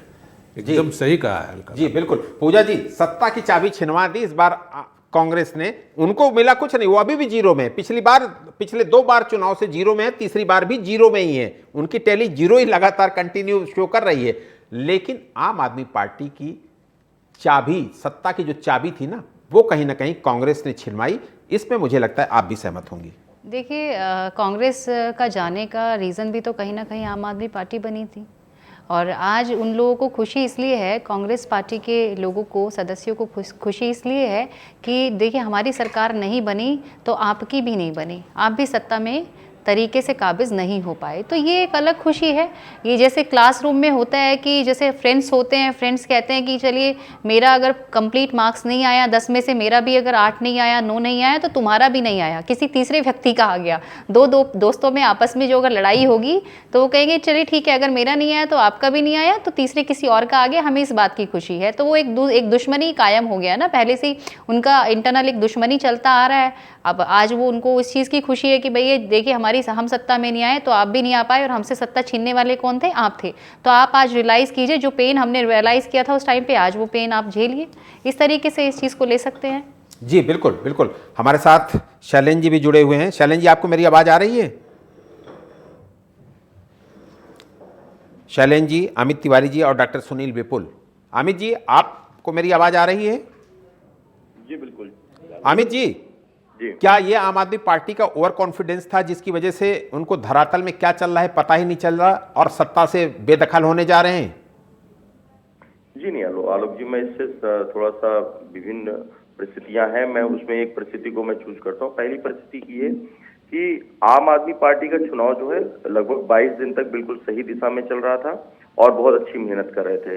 लेकिन अगर आप 8 दिन का चुनाव देखेंगे उनका, पूरे 1 महीने के चुनाव में, तो वो सारी चुनाव की कायाकल्प थी और पूरा चुनाव जो पलटा है वो मात्र सिर्फ 3 से 4 दिनों में पलट गया पूरा चुनाव। जब आम आदमी पार्टी सीधे तौर पे बीजेपी को गुंडागर्दी की पार्टी बोलने लगी, जो मुद्दे थे मुद्दों से भटक गई पूरी तरीके से। जो जनता तक उनको पहुंचना था, जो झुग्गी झोपड़ियों की बात कर रहे थे, वो जो ऑटो ड्राइवरों की बात कर रहे थे, जो एक लोअर मिडिल क्लास, जो हमारा एक आम आदमी है जो दैनिक दिनचर्या जीता है और रोज कमाता है, रोज खाता है, जिनकी बात करने के लिए आम आदमी पार्टी आई थी, उनको न करके वो सिर्फ बीजेपी को यह साबित करने के लिए तुली हुई थी कि बीजेपी एक गुंडा पार्टी है। तो वो 4 से 5 दिनों का जो चुनावी माहौल था, वो बिल्कुल जो 22 दिनों का चुनाव का माहौल था, वो केजरीवाल के जो है इर्द गिर्द घूम रहा था। पूरी भारतीय जनता पार्टी सिर्फ आरोप लगा रही थी केजरीवाल पे और केजरीवाल उसका जवाब दे रहे थे। प्रेस कॉन्फ्रेंस के जरिए लोगों के बीच में जाके अपनी बात रख रहे थे और बहुत सुगमता से, बहुत अगर आप देखें तो पॉजिटिव माहौल में चुनाव हो रहा था। लेकिन अगर 8 दिनों की बात करें तो पूरा निगेटिव माहौल क्रिएट हुआ, जहां पे बीजेपी, चाहे हम यमुना की बात करें, चाहे यमुना के ऊपर जिस तरह से अरविंद केजरीवाल ने सवालिया निशान उठाया कि जहर मिलाया गया, बाकी सारे मुद्दे, बहुत सारे ऐसे मुद्दे थे जो आम आदमी को उसने झकझोर करके रख दिया कि पिछले 10 साल से जिस तरह से ये एक दूसरे के ऊपर आरोप प्रत्यारोप लगा रहे थे, आगे हो सकता है 5 साल यही गतिविधि चलती रहे। इसलिए जो भी आए वो कम से कम ये आरोप प्रत्यारोप की राजनीति से बाहर रहे और लोगों के लिए काम करे। क्योंकि लगभग अगर आपने देखा होगा, जो फ्रीबीज की जन कल्याणकारी योजनाओं की हम बात कर रहे थे, भारतीय जनता पार्टी का भी जो संकल्प पत्र था लगभग समानांतर था, लगभग कांग्रेस का भी सेम समानांतर उनका घोषणा पत्र था। और आम आदमी पार्टी की बात करें तो वो 2100 रुपए महिलाओं को दे रहे थे, वो 2500 रुपए दे रहे थे। उसके आगे बढ़कर बहुत सारी योजनाएं, जो कल्याणकारी योजनाएं हैं जनता के लिए, वो बीजेपी ने लाई हैं। तो जाहिर सी बात है, जनता कहीं ना कहीं उन सब चीजों को देख के उनका जो रुझान था, जनता का जो एक झुकाव हुआ, वो भारतीय जनता पार्टी की तरफ चला गया। क्योंकि जब उन्होंने ये कह दिया कि जो भी फ्रीबीज हैं या जो भी जन कल्याणकारी योजनाएं हैं वो जारी रहेंगी, तो जनता का एक पूरे तरीके से जो विश्वास जो कमजोर पड़ा हुआ था कि अगर हम बीजेपी के साथ जाते हैं तो फ्री बिजली, फ्री पानी, फ्री सब्सिडी जो मिल रही थी बस में, यात्रा में, चाहे हम बुजुर्गों की यात्रा की बात करें या अन्य बहुत सारी सब्सिडी जो केजरीवाल सरकार दे रही थी, चाहे मोहल्ला क्लिनिक के जरिए हो, चाहे वो अस्पतालों के जरिए हो, वो जारी रहेगी जैसे ही ये विश्वास हुआ और इस बात को नरेंद्र मोदी जी ने अपने संकल्प पत्र में कहा। वैसे ही चुनाव ये जो है नरेंद्र मोदी वर्सेस अरविंद केजरीवाल हो गया। उसके पहले हम केजरीवाल वर्सेस भारतीय जनता पार्टी था। ये पूरा एक आकलन है और उसी का दौर है। कल मैंने बहुत सारे आंकड़े पेश किए तो मैंने ये बताया था कि आतिशी जी हार रही हैं, मनीष सिसोदिया हार रहे हैं, और आप आज जो निर्णय आ रहा है उसमें आप देख रहे हैं कि मालवीय नगर सीट भी मैंने बोली थी सोमनाथ भारती हार रहे हैं, और वो निर्णय बिल्कुल साफ दिख रहा है आपके सामने कि वो जो बड़ी जो खेमा था। और कल मैंने एक जगह अपनी बात रखी थी कि अरविंद केजरीवाल ये सीट हार रहे हैं, और आज वो नतीजा सामने है कि केजरीवाल चुनाव हार रहे हैं। क्योंकि बीजेपी और कांग्रेस का जो एक रणनीति जो थी वो बिल्कुल कामयाब हुई है कि बड़े चेहरों को अगर आप हराएंगे तो अपने आप जो सत्ता है वो बीजेपी के पास चली जाएगी। और जो कांग्रेस की जो हम एक नैरेटिव की बात करें, अलका रामांझी जी ने कहा कि जिन्होंने दिल्ली का नुकसान किया है उनको दिल्ली ने नुकसान दिया है, जबकि इसको अगर आप इस तरह से देखें कि जिस तरह से हरियाणा में केजरीवाल ने कांग्रेस को नुकसान पहुंचाया था, 4% वोट जो है लेके गए थे, जिसकी वजह से बहुत सारी सीटें, ऐसी 10 सीटें हैं जहां पे वो आम आदमी पार्टी की वजह से हारी थी। आज भी अगर आप देखेंगे आलोक जी पूरे अगर उस चुनाव में, तो बहुत सारी ऐसी सीटें हैं, 10 से 12 सीटें हैं जहां पे 500, 1000, 3000, 5000 और वो वोट जो है कांग्रेस के पास गया है, और उसी वोट के बलबूते भारतीय जनता पार्टी जीत रही है। अगर वो वोट कहीं आम आदमी पार्टी के पास होता तो जो 10 सीटें प्लस माइनस का गेम अभी भी चल रहा है वो शायद कहीं ना कहीं आम आदमी पार्टी के हक में होता। जी बिल्कुल। शैलेंद्र जी, आपका स्वागत करूंगा। शैलेंद्र जी, आपको मेरी आवाज आ रही है? आ रही है। शैलेंद्र जी, सत्ता से बेदखल होने के बाद आम आदमी पार्टी का भविष्य अब क्या दिखता है आपको? देखिए, इसमें सबसे पहली तो बात यह है कि आज आम आदमी पार्टी को दुख का विषय है। आम आदमी पार्टी का चुनाव हारना, दिल्ली की जनता जिसने वैकल्पिक राजनीति के लिए वोट किया था और आम आदमी पार्टी को एक तरफा सपोर्ट किया था, उसको आज बहुत दुखी होने का दिन है।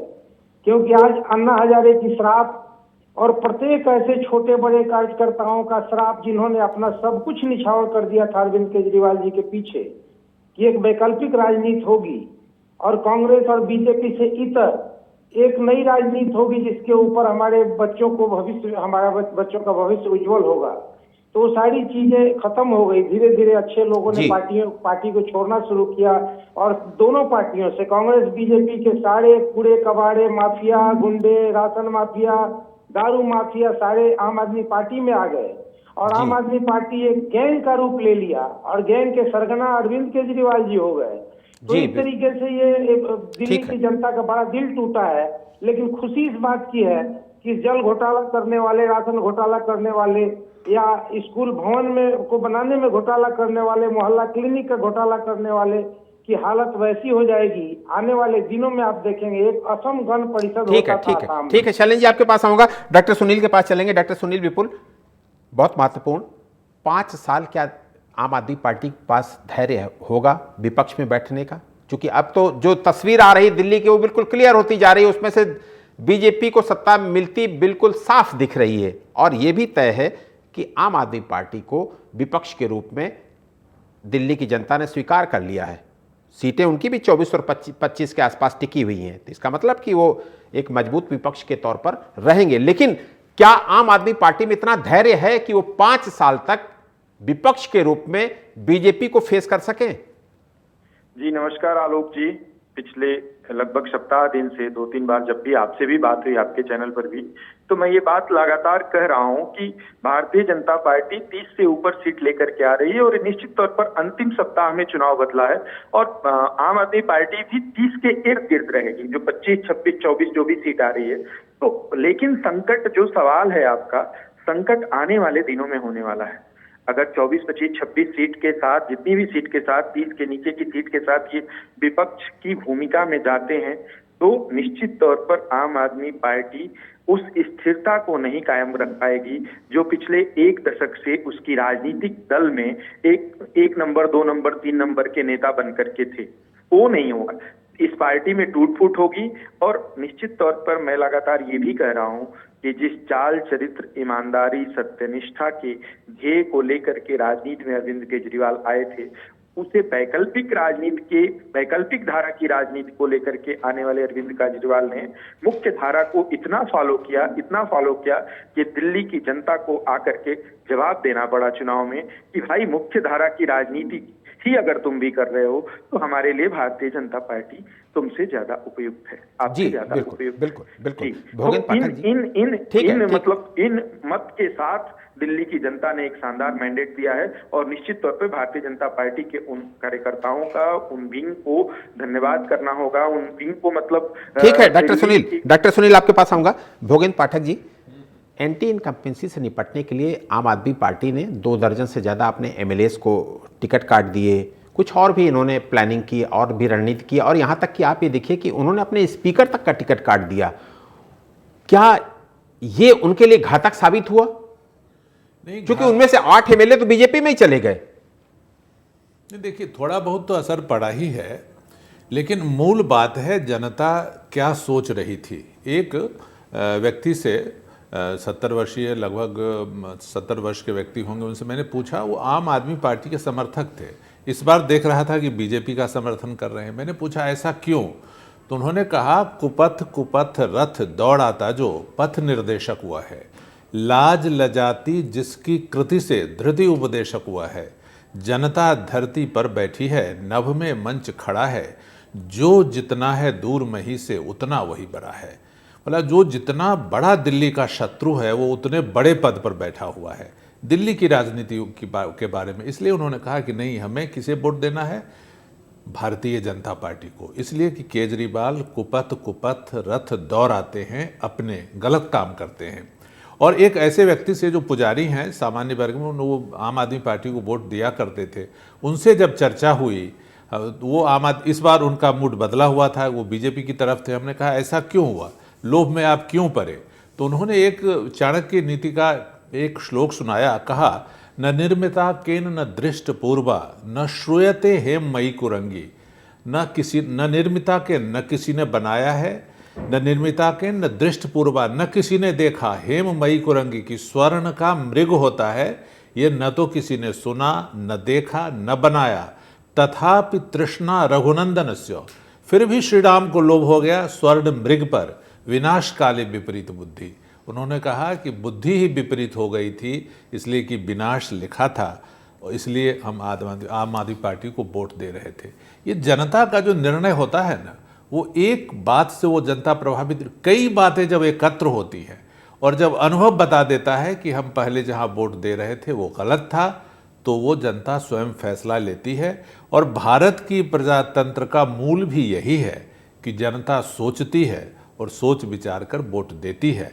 हालांकि प्रोपेगेंडा का काफ़ी प्रभाव पड़ता है, और अरविंद केजरीवाल जैसे लोग जिनके मन में क्या है उनके परिवार के लोग भी नहीं जान सकते शायद, वो तो छल कर ही सकते हैं। और छल की राजनीति पे 2 बार 3 बार सरकार बनाई, इस बार वो छल विनष्ट हो गया, टूट गया, इसलिए कि सामने खड़ा था आस्ते भग आसनस्य ऊर्ध्व तिष्ठति तिष्ठता शेते निपद्यमानस्य चराति चरतो भग। जो आदमी बैठा रहता है उसका भाग्य भी बैठा रहता है, जो खड़ा हो जाता है उसका भाग्य भी खड़ा हो जाता है, जो सो जाता है उसका भाग्य भी सो जाता है, और जो चल पड़ता है उसका भाग्य भी चल पड़ता है। बीजेपी इस बार चली है, दिल्ली की राजनीति में चली है तो जीत रही है। जी बिल्कुल। पूजा जी, दिल्ली के चुनाव में हम लोगों ने देखा कि जो तीनों प्रमुख दल हैं, बीजेपी, आप और कांग्रेस, तीनों ने महिलाओं के लिए बड़ी बड़ी घोषणाएं की, लेकिन आप रेशियो देखिए, टिकट इन तीनों पार्टियों ने उस रेशियो से नहीं दिया जितने ढंग से घोषणाएं की गई थी बीजेपी के लिए। तो क्या आपको लगता नहीं कि इन पॉलिटिकल पार्टीज का मुख्य उद्देश्य महिलाओं को आगे बढ़ाना नहीं, बल्कि उनको लोभ मोह में फंसाना कि आओ तुम्हें हम 2500 देते हैं, 2100 देते हैं, 2500 देते हैं, तुमको 21,000 मातृत्व योजना में देते हैं?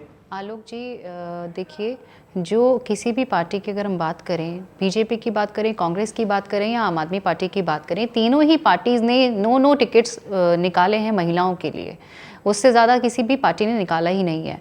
आप अगर फ्रीबी की बात करते हैं तो यहाँ पे मेरा मानना ये है, महिलाओं के लिए फ्रीबी करने से अच्छा है गरीब महिलाओं के लिए, ये हर एक महिला के लिए उन्होंने नई स्कीम निकाली है, गरीब महिलाओं के लिए सिर्फ स्कीम निकाली गई है। मैनिफेस्टो में जो ऐलान किया गया वो सिर्फ गरीब तबके के महिलाओं के लिए ऐलान किया गया। लेकिन अगर हम बात करें अपर क्लास या मिडिल क्लास महिलाओं के लिए टिकट देने की बात करें तो वहाँ पे सिर्फ 9 महिलाएं। तो फ्री बी के अलावा अगर हम महिलाओं को इंडिपेंडेंट करने की बात करेंगे तो वो ज़्यादा बेहतर होगा। कहीं ना कहीं हर एक पार्टी ने महिलाओं को अपंग करने का काम किया है अगर सही तरीके से देखा जाए। बट इसके अलावा मैं कहूँगी कि अगर आम आदमी पार्टी ने काम किया है महिलाओं को अपंग करने का सबसे ज़्यादा, तो वो अपने ओवर कॉन्फिडेंस में और अपने इनसिक्योरिटी के चलते किया है। जैसे कि उन्होंने स्वाति मालीवाल के साथ जैसे जो इस तरीके का व्यवहार किया, उससे कहीं ना कहीं दिल्ली की जो महिलाएं हैं उनमें एक डर पैदा किया, उनमें एक भय पैदा किया कि अगर इस तरीके की पार्टी दिल्ली में राज करेगी तो महिलाएं कहीं ना कहीं परेशानी में पड़ेंगी, उनकी आने वाली जो जनरेशन है, जो बच्चियां हैं, वो परेशानी में आ जाएंगी। तो जिसके चलते आज जो बीजेपी है वो पूर्ण बहुमत के साथ में सत्ता में काबिज होगी। जी बिल्कुल बिल्कुल। अमित भाई, जिस तरीके से यमुना सफाई के मुद्दे पर बीजेपी ने केजरीवाल और आम आदमी पार्टी की घेराबंदी की और फिर उसके बाद जो उनका बयान आना चाहिए, केजरीवाल का जो सफाई पे बयान आना चाहिए, वो इतना घातक कि हरियाणा की सरकार ने जहर मिला दिया है, क्या ये एक बड़ा नुकसान आम आदमी पार्टी के लिए बना? देखिए आलोक जी, नुकसान की अब बात करें, क्योंकि जब हार और जीत का एक बहुत बड़ा अपडेट अमित भाई एक बहुत बड़ा अपडेट ये है कि मनीष सिसोदिया चुनाव हार गए हैं जंगपुरा सीट से। बहुत बड़ा अपडेट है और हम लोग अभी लगातार चर्चा भी यही कर रहे थे कि केजरीवाल जी पीछे चल रहे हैं, सौरभ भारद्वाज पीछे चल रहे हैं, आतिशी पीछे चल रही हैं, जो बड़े प्रमुख चेहरे हैं आम आदमी पार्टी के वो लगातार पीछे चल रहे हैं। और जंगपुरा सीट का चुनाव परिणाम आ गया है जिसमें से मनीष सिसोदिया चुनाव हार गए हैं। मुझे लगता है कि आम आदमी पार्टी के लिए यह शायद सबसे खराब स्थिति होगी। अमित जी, यमुना मुद्दे पर हम लोग बात कर रहे थे जी। यमुना का मुद्दा जो है, जिस तरह से उन्होंने आरोप लगाया कि हरियाणा की जो सरकार है वो वहां पे जहर मिला रही है, उसके बाद जिस तरह से हरियाणा के नायब सिंह सैनी साहब जाते हैं और जल का आचमन करते हैं, उसके बाद वो वीडियो वायरल होता है, फिर सारे लोग जो है वो जल जो है स्वाति मालीवाल जी उनके घर में लेके जाती हैं और कहती हैं आप स्नान करके दिखा दो, कोई आचमन कर रही। तो बीजेपी ने जिस तरह उस मुद्दे को लपका, वो कहीं ना कहीं पूरे चुनाव में अगर आप देखेंगे तो 2 से 4 से 5% का जो वोट परसेंटेज था, जो जनता थोड़ा सा भी सोच रही थी कि हमें जाना है बीजेपी की तरफ कि नहीं जाना है, वो पूरी तरीके से, जो मैंने आपको बताया कि आरोप प्रत्यारोप अगले 5 साल और नहीं सह सकती थी, क्योंकि पिछले 10 सालों में उन्होंने सिर्फ आरोप प्रत्यारोप प्रेस कॉन्फ्रेंसेस के जरिए, कभी दिल्ली हाई कोर्ट के जरिए, कभी सुप्रीम कोर्ट के जरिए, सिर्फ और सिर्फ एक निर्णय आता था, भारतीय जनता पार्टी उसको केंद्र सरकार के जरिए जो है बदलवा देती थी, वो संसद में जाके उसका कानून बदल जाता था। तो यही एक जो चर्चा का माहौल बना हुआ था आम जनों में कि अगर हम भारतीय जनता पार्टी को वोट नहीं करते हैं तो अगले 5 साल जो हम विकास से विमुख होंगे वो तो होंगे ही। दूसरा, केजरीवाल अगर सरकार में आ भी जाते हैं तो इतना बड़ा फंड लाएंगे कहां से? सब लोग कैलकुलेटिव हैं, आज की डेट में सबके पास दिमाग है और दिल्ली की जनता बहुत स्मार्ट है। फैसला उन्होंने बहुत अच्छे स्मार्ट तरीके से लिया है, क्योंकि उनको पता था कि अगर डबल इंजन की सरकार रहेगी तो जाहिर सी बात है जो फंड की मैनेजमेंट की कमी होगी, फंड अगर कहीं से आना होगा तो वो केंद्र सरकार से आएगा, ना कि दिल्ली में जो बजट है उससे। बजट से कई गुना ज्यादा फ्रीबीज की जो वर्षा हुई है उसको कोई भी अगर सरकार बीजेपी के अलावा आती है, चाहे कांग्रेस आए चाहे आम आदमी पार्टी है, कोई भी उन वादों को पूरा नहीं करेगा। कहीं न कहीं उन वादों में रोकथाम लग जाएगी और हो सकता है कि बहुत सारी फ्रीबीज बंद भी हो जाए। इसलिए बहुत सारी अभी चीजें तय होंगी। अमित भाई आपके पास आऊंगा। डॉक्टर सुनील, पिछले 11 सालों में लगातार हम लोग देखते रहे आम आदमी पार्टी की तरफ से, दिल्ली सरकार की तरफ से, कि शिक्षा और स्वास्थ्य को लेकर खूब जमकर महिमा मंडन किया। क्या ये माना जाए कि दिल्ली की जनता ने वो महिमा मंडन नकार दिया? बिल्कुल, ग्राउंड पे जाकर के शिक्षा में तो इतनी बुरी स्थिति रही कि मैंने लगातार बात की है, 12 कॉलेजों में दिल्ली विश्वविद्यालय के 12 कॉलेज आम आदमी पार्टी यानी दिल्ली सरकार के अधीन आते हैं, उनमें तनख्वाह 10-10 महीने तक नहीं मिलती थी। कोई एक नया स्कूल बनाने का काम नहीं किया है। पिछले जितने स्कूल शीला दीक्षित की सरकार में बने थे, उन्हीं स्कूलों को बाहर से डेंट पेंट कर दिया जाता था और ये बड़ा बड़ा दावा किया जाता था कि ये लंदन स्कूल ऑफ इकोनॉमिक्स की तरह हम बनाने जा रहे हैं इंस्टीट्यूट, और एक विश्वविद्यालय नहीं खड़ा कर पाए। एक विश्वविद्यालय का नाम बस घोषित करते गए, एक विश्वविद्यालय ग्राउंड पे नहीं खड़ी हुई। तो ये जनता में कहीं ना कहीं इसको लेकर के आक्रोश था कि एजुकेशन को लेकर के और हेल्थ को लेकर के आप सत्ता में आए, लगातार दावे करते रहे, लेकिन दावों के अनुरूप आपने काम नहीं किया। कहीं ना कहीं ये मुझे लगता है कि एक बड़ी वजह बना है शिक्षा वाला मामला भी, कि आपका दावा खोखला है और बार बार जब पिछले 1.5-2 वर्षों में इनका पूरा मंत्रिमंडल लगभग जेल की हवा खा आया है, तो जनता ने लगभग ऑब्जर्व करना शुरू किया। 1 दशक के बाद 8-9 साल तो आम आदमी पार्टी पर एकदम आंख बंद करके विश्वास करते थे लोग, लेकिन शराब घोटाला का सामने आना, इनका बार बार जेल जाना, इनके वक्तव्यों का बार बार बदल जाना, फिर ये जो आपसी खींचतान भी इनकी सामने आई। कहा तो यहाँ तक जा रहा था कि फटफटगंज सीट को लेकर के मनीष सिसोदिया चाह रहे थे कि वहीं से लड़ें, और लेकिन बाद में अरविंद केजरीवाल ने कहा कि नहीं, आपको जंगपुरा जाना होगा, और देखिए आज जंगपुरा हार चुके हैं। तो ये तमाम बैकग्राउंड में चीजें चल रही थी, जिसको लेकर के एजुकेशन को लेकर के एक बड़ा नाम चमकाया गया मनीष सिसोदिया का। और पिछले दिनों हुआ क्या कि कुछ दिनों के बाद अरविंद भाई केजरीवाल को ये डर सताने लगा कि 2 नंबर का कोई पार्टी में नेता बन रहा है। उन्होंने ये भी काम किया कि किसी व्यक्ति को 2 नंबर न बनने दें, आतिशी को आगे लाए, आतिशी को मुख्यमंत्री तक बनाते हैं और फिर एक कद काटने की कोशिश करते हैं। अंदर का भीतर घात भी शुरू हो चुका था इस पार्टी में। बहुत अलग अलग मत, बहुत अलग अलग गुट, संजय सिंह एक अलग गुट बना करके चल रहे हैं।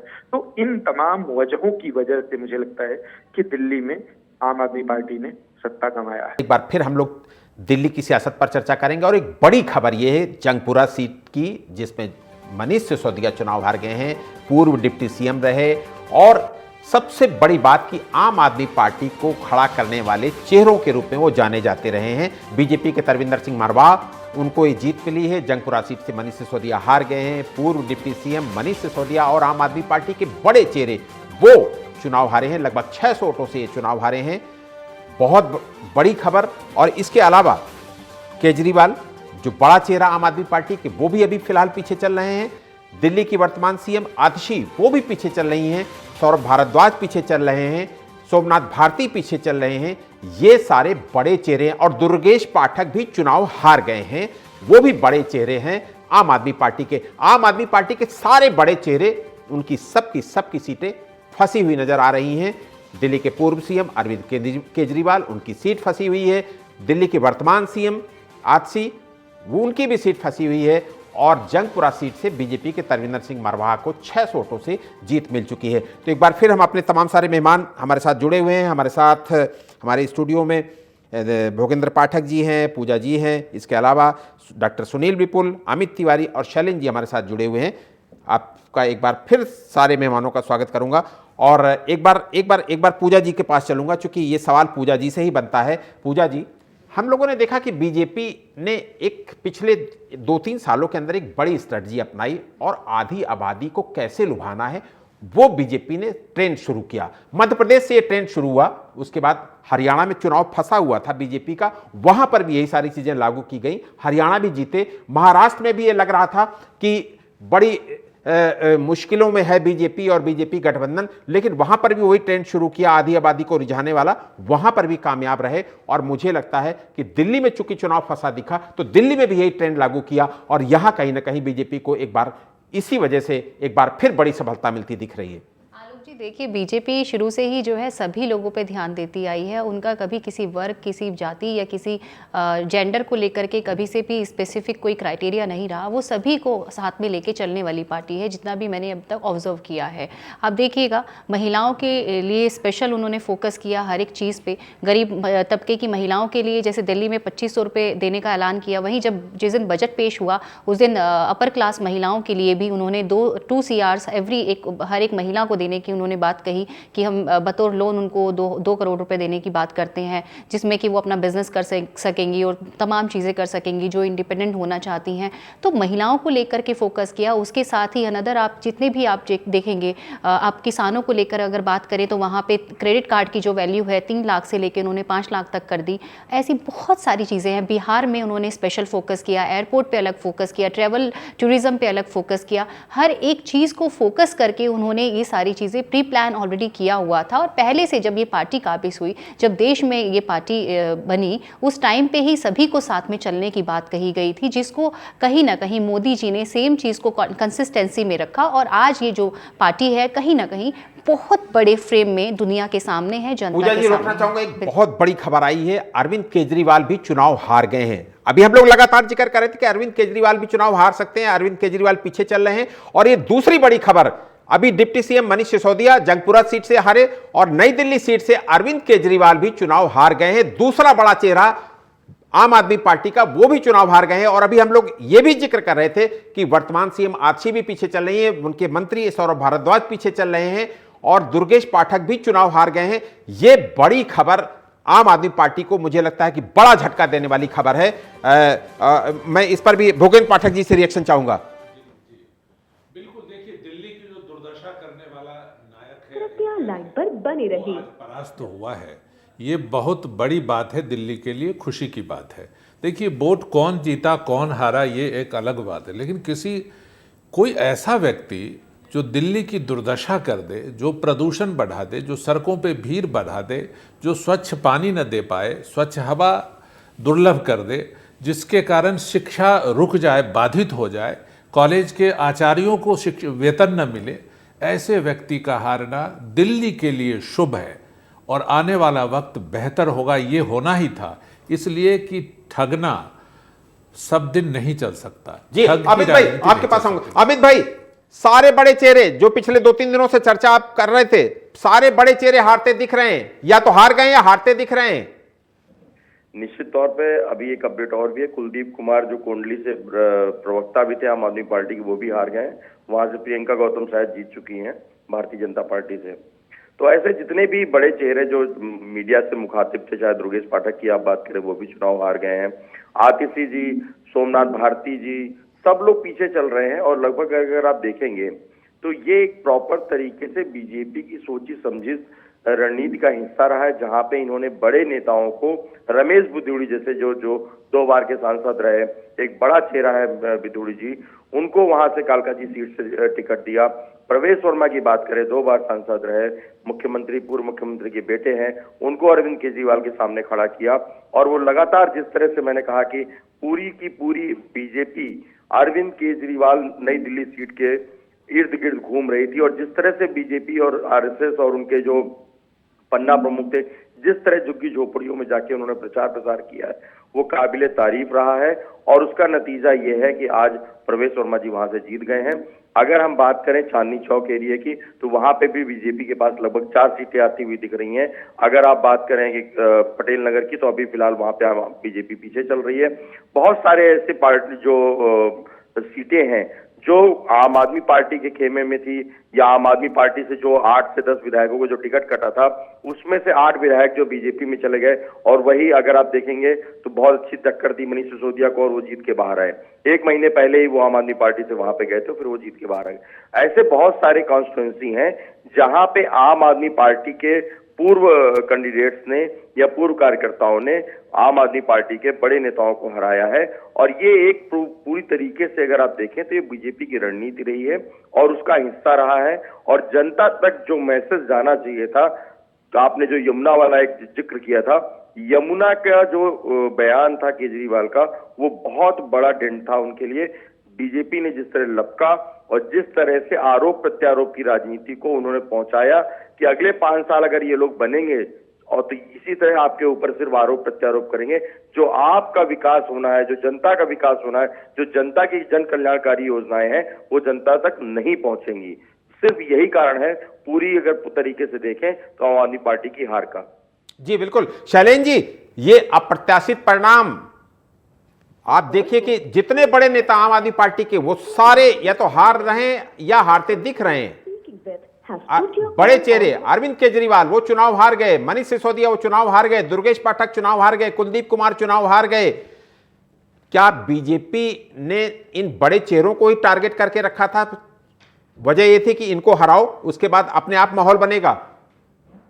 आप जिस व्यक्ति भोगेन पाठक जी, यही सवाल आपसे। देखिए, महारथी को हराने के लिए महारथी ही चाहिए। तो ये मनीष सिसोदिया, अरविंद केजरीवाल, ये सारे लोग जो हैं ये महारथी थे।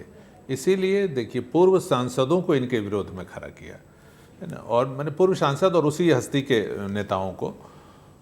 तो सबसे हार का मूल कारण क्या है? मूल कारण है जनता ने वोट नहीं दिया। क्यों नहीं दिया? इसलिए कि ये बात साफ हो गई जनता के सामने कि ये लोग दिल्ली में सुविधाएं बढ़ा नहीं रहे हैं, घटा रहे हैं, दिल्ली का सर्वनाश कर रहे हैं।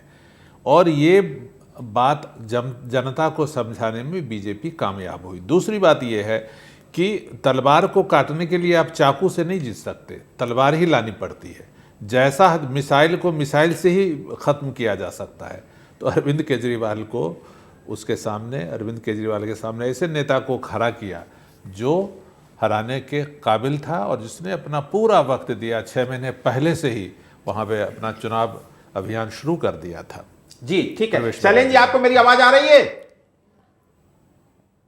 पूजा जी, केजरीवाल हमेशा कहते थे कि हमारी पार्टी यानी कि आम आदमी पार्टी आंदोलन से निकली पार्टी है। तो क्या ये माना जाए कि ये आंदोलन अब खत्म हो रहा है? देखिए, आंदोलन पूरी तरीके से ख़त्म हो चुका है, क्योंकि केजरीवाल जी में जो मैंने पहले भी बताया कि इनसिक्योरिटी की बहुत भारी कमी है, और साथ ही वो ओवर कॉन्फिडेंस जो उनके अंदर है वो आज उनको समझ में आया होगा कि मेरा जो ओवर कॉन्फिडेंस है आज वो कहीं भी नहीं है। बीजेपी ने कहीं ना कहीं सवा शेर बन के काम किया है। शेर को अब जो है सवा शेर मिला है, जिसका कि आज जो केजरीवाल है खामियाजा भुगत रहे हैं।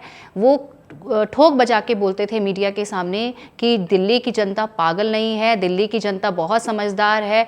बिल्कुल, दिल्ली की जनता पागल नहीं है, दिल्ली की जनता बहुत समझदार है, जिसके चलते आज दिल्ली की जनता ने अपने खुद की भले के लिए बीजेपी को जिताया है। जी बिल्कुल। शैलेंद्र जी, आम आदमी पार्टी ये भी कहती थी कि दिल्ली का मॉडल हम लागू करेंगे, चूंकि उस समय Gujarat model versus Delhi model चलता था। तो हमेशा वो कहते थे कि दिल्ली का मॉडल हम पूरे देश में विकसित करेंगे और अपनी पार्टी को राष्ट्रीय स्तर पर बढ़ाने की लगातार बात भी करते थे। तो क्या ये माना जाए कि दिल्ली का मॉडल फेल हो गया? 11 साल बाद दिल्ली के मॉडल को दिल्ली की जनता ने नकार दिया है। मनीष सिसोदिया को लेके पूरे देश में घूमते थे कि हम ऐसे ही शिक्षा व्यवस्था लाएंगे जो अमेरिका के लोग आकर के और हमारी स्कूलों को देखते हैं और दिल्ली के एजुकेशन को सराहते हैं। तो इसको तो दो लेवल पर इसको खारिज किया गया। एक तो मनीष सिसोदिया का बच्चा ही बाहर पढ़ने जाता है और दिल्ली के स्कूलों में नहीं पढ़ता, तो ये क्लियर हो चुका था। अंदर की बात बताऊं कि क्लियर हो चुका था कि दिल्ली की एजुकेशन व्यवस्था ठीक नहीं है, और उस पर मुहर लगा दिया दिल्ली की जनता ने। तो दिल्ली की जनता 2 चीजों पर मुहर लगाई। एक तो ये मुहर लगाई कि अरविंद केजरीवाल जी जो भारतीय जनता पार्टी के पक्ष में प्रचार करते फिरे कि एलजी हमको काम नहीं करने देता जी, तो दिल्ली की जनता ये समझ गई कि हाँ, ये कहना चाहते हैं कि अब हमसे दिल्ली का काम होने वाला नहीं है, ये बीजेपी को वोट दे दो। और इसका कहीं ना कहीं फायदा दिखता हुआ लग रहा है कांग्रेस को, क्योंकि आज कांग्रेस जो है कहीं ना कहीं आराम से की स्थिति में है कि उसका जो एक अपोनेंट यहाँ था वो खत्म होने जा रहा है। स्थिति अच्छी तो तब होती और सूझबूझ दिल्ली की जनता का तब माना जाता कि ये 22 सीटें भी कांग्रेस को चली जाती और केजरीवाल को पूरे के पूरे उनके शून्य पे लाया जाता। तो आज सचमुच आपको जो है ईमानदारी और कट्टर ईमानदार को और कट्टर बेईमान को का फर्क इनको समझ में आ जाता। अपनी कट्टर बेईमानी को इन्होंने कट्टर ईमानदारी का नाम दिया और इसको दिल्ली की जनता ने सिरे से खारिज किया है। जी बिल्कुल ठीक है भोगेंद्र पाठक जी, बहुत इंपॉर्टेंट बात। केजरीवाल ने जो फ्री बीच सिस्टम कहें या रेवड़ी कल्चर पॉलिटिक्स कहें, इसकी जो शुरुआत की है उस पर सभी दलों को जाना पड़ा। कांग्रेस भी उसी पर गई, बीजेपी भी उसी पर गई। मुझे लगता है कि बीजेपी को जो बढ़त मिली वो एक बहुत बड़ा रीजन रहा उसकी वजह से, लेकिन अन्य राज्यों में भी इसी तरीके से अगर शुरुआत होती है तो वो देश के विकास के लिए, देश के लोकतंत्र के लिए क्या ये ठीक होगा? नहीं, देखिए ये सारी चीज़ें धीरे धीरे खत्म होगी। दरअसल ये है कि सरकार क्या है, सरकार को जनता की भलाई करनी है, कमज़ोर लोगों को ऊपर उठाना है। अगर थोड़ी बहुत सहायता मिलती है लोगों को, गरीब लोगों को, ऐसे लोगों को जो हाशिए पर हैं, तो वो जब तक अपने भोजन अच्छी तरह भोजन करने के बाद बच्चों को शिक्षा देने की स्थिति जब तक नहीं आएगी, तब तक गरीब लोग आगे बढ़ेंगे नहीं। किसी जो भी लोग हैं, भारत के जो वासी हैं, निवासी हैं, जो बच्चे हैं, वो जब तक पढ़ेंगे नहीं, जब तक ताकतवर नहीं होंगे, शरीर से स्वस्थ नहीं होंगे, देश कैसे स्वस्थ होगा। तो सरकार का काम है लोगों की मदद करना, लेकिन लोभ देकर नहीं, एक व्यवस्था के तहत, एक नीति के तहत, एक विकास मॉडल को साथ लेकर।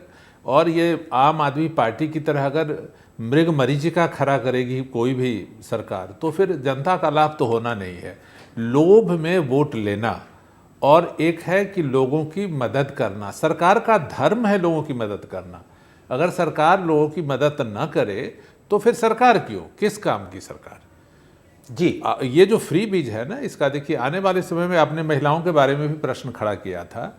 चुनाव में जब तक चुनाव में लोगों को, प्रत्याशियों को खड़ा किया जाता है जीतने के लिए, महिलाओं को हम ज़्यादा दे दें सीट, ज़्यादा उम्मीदवारों को खड़ा कर दें और चुनाव जीते ना, तो क्या होगा। इसलिए भारतीय जनता पार्टी ने 1/3 सीट का रिजर्वेशन ही कर दिया है, 29 से वो लागू होना है। और फिर महिलाएं आएंगी, खूब आएंगी और बढ़ चढ़ कर हिस्सा लेंगी, अपने सुरक्षित सीटों पे तो खड़ी होंगी ही, उसके अलावे भी खड़ी होंगी। और महिलाओं का तो परम योगदान है, देवताओं के मंत्रिमंडल में देख लीजिए, हमारे विद्या की देवी कौन है, विद्यादात्री सरस्वती हैं, धन की देवी लक्ष्मी हैं, भोजन देने वाली अन्नपूर्णा है। तो इस तरह से शक्ति की देवी माँ दुर्गा है। तो ये आप बिंब ही मान लें, एक प्रतीक ही मान लें, लेकिन प्रतीक यही है कि महिलाओं को फ्रंट पे रखना है। महिलाएं देश की ज़्यादा रक्षा करती हैं, परिवार की भी ज़्यादा रक्षा करती हैं। महिलाओं के पास जब धन होता है तो पहले बच्चों की आवश्यकताओं की पूर्ति होती है, उसके बाद वो अपने बारे में सोचती हैं। जी बिल्कुल बिल्कुल। पूजा जी, केजरीवाल सरकार ने दिल्ली मॉडल के नाम पर फ्री बिजली, फ्री पानी, फ्री शिक्षा, मोहल्ला क्लिनिक, ये सारी चीज़ें दी और ये बताया कि दिल्ली मॉडल हम पूरे देश में लागू करेंगे। जैसा कि अभी हम लोग जिक्र भी कर रहे थे, फ्री सुविधाओं को दिल्ली मॉडल का नाम दिया गया। क्या दिल्ली की जागरूक जनता ने वो मॉडल अस्वीकार कर दिया कि नहीं, हमें फ्री की चीज़ें नहीं चाहिए? आलोक जी, देखिए, फ्री बिजली, फ्री पानी, बिजली तक समझ में आता है। आपने बिजली फ्री करी, घर की बिजली फ्री करी, आपने वहीं कमर्शियल में बिजली महंगी कर दी, डबल कर दिया उसका रेट, बिल्कुल क्लैरिटी है।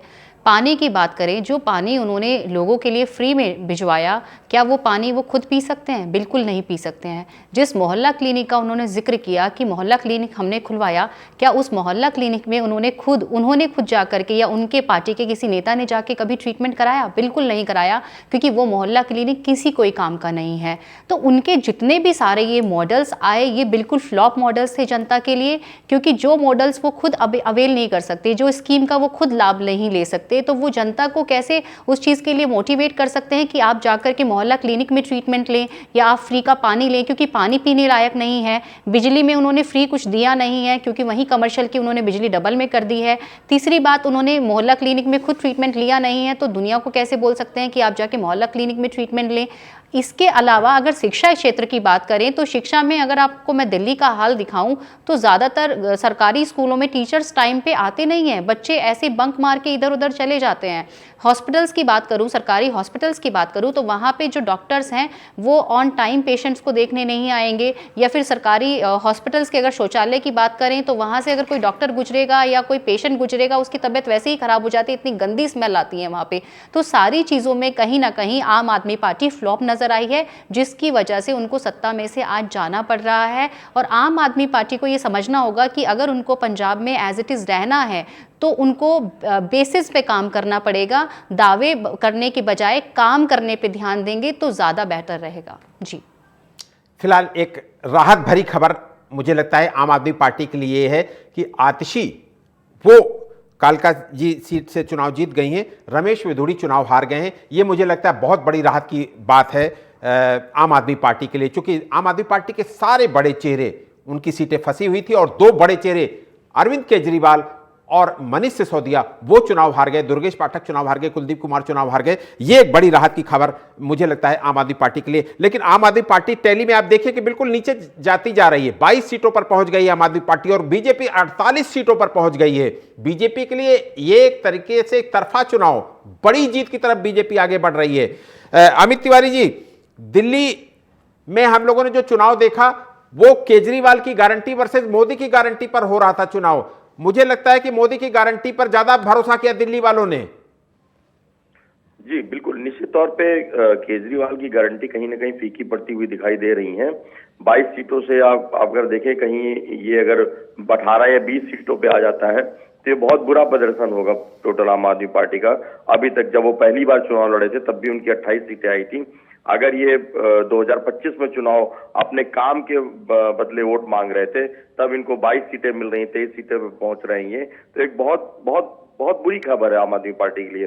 दूसरे सापेक्ष में अगर आप देखें तो जो शैलेंद्र जी से आप पूछ रहे थे कि अगर ये लोग काम करने की वजह से, अगर शिक्षा की वजह से अगर ये चुनाव में गए तो जाहिर सी बात है ये 2020 से लेकर 2025 तक इसमें 2 से 2.5 साल तो मनीष सिसोदिया जी साहब जेल में थे, 1 से 1.5 साल अरविंद केजरीवाल जेल में थे। तो जो शिक्षा की हम बात कर रहे हैं, जो शिक्षा में जो बदलाव की बात कर रहे हैं, चर्चा कर सकते हैं, तो 2015 से 2020 तक निश्चित तौर पे आम आदमी पार्टी ने काम किया था और वो काम काबिले तारीफ था और हर जगह वो जाके देश के विभिन्न राज्यों में गए हैं, उन्होंने बताया भी है।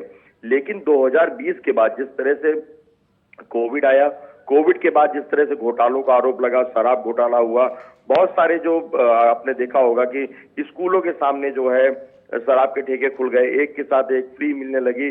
आप एक शिक्षा का मकान बना, एक शिक्षा स्कूल बना रहे हैं, उसी के सामने आप ठेके खुलवा रहे हैं। आप दिन भर आज एक दिनचर्या, मैंने कहा बहुत सारे दिन दिहाड़ी मजदूर हैं जो दिन भर कमाते हैं और खाते हैं, तो वो दिन भर कमा के आपका एक के साथ एक फ्री का मॉडल लेके घर पहुंचते थे। तो कितना महिलाओं को जो है कितना अत्याचार हुआ है घरों पे, वो महिलाएं ही जानती हैं।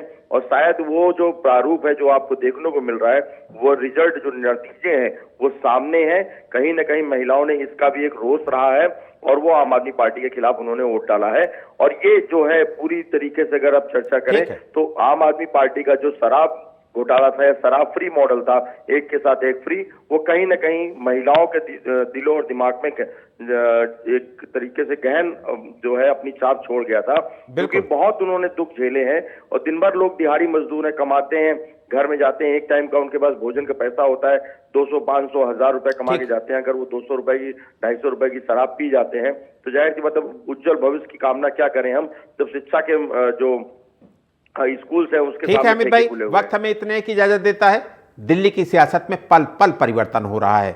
बड़े चेहरे आम आदमी पार्टी के अरविंद केजरीवाल और मनीष सिसोदिया, दुर्गेश पाठक, कुलदीप कुमार जैसे लोग चुनाव हार गए हैं। लेकिन इन सब के बीच में राहत की बात यह है कि आतिशी चुनाव जीत गई हैं, जो दिल्ली की वर्तमान मुख्यमंत्री के तौर पर काम कर रही हैं। इसके अलावा हम लोग लगातार अपनी इस परिचर्चा को आगे बढ़ाते रहेंगे। फिलहाल इस बुलेटिन में इतना ही। देश और दुनिया की तमाम बड़ी खबरों के लिए आप देखते रहिए TV 27 न्यूज़। नमस्कार।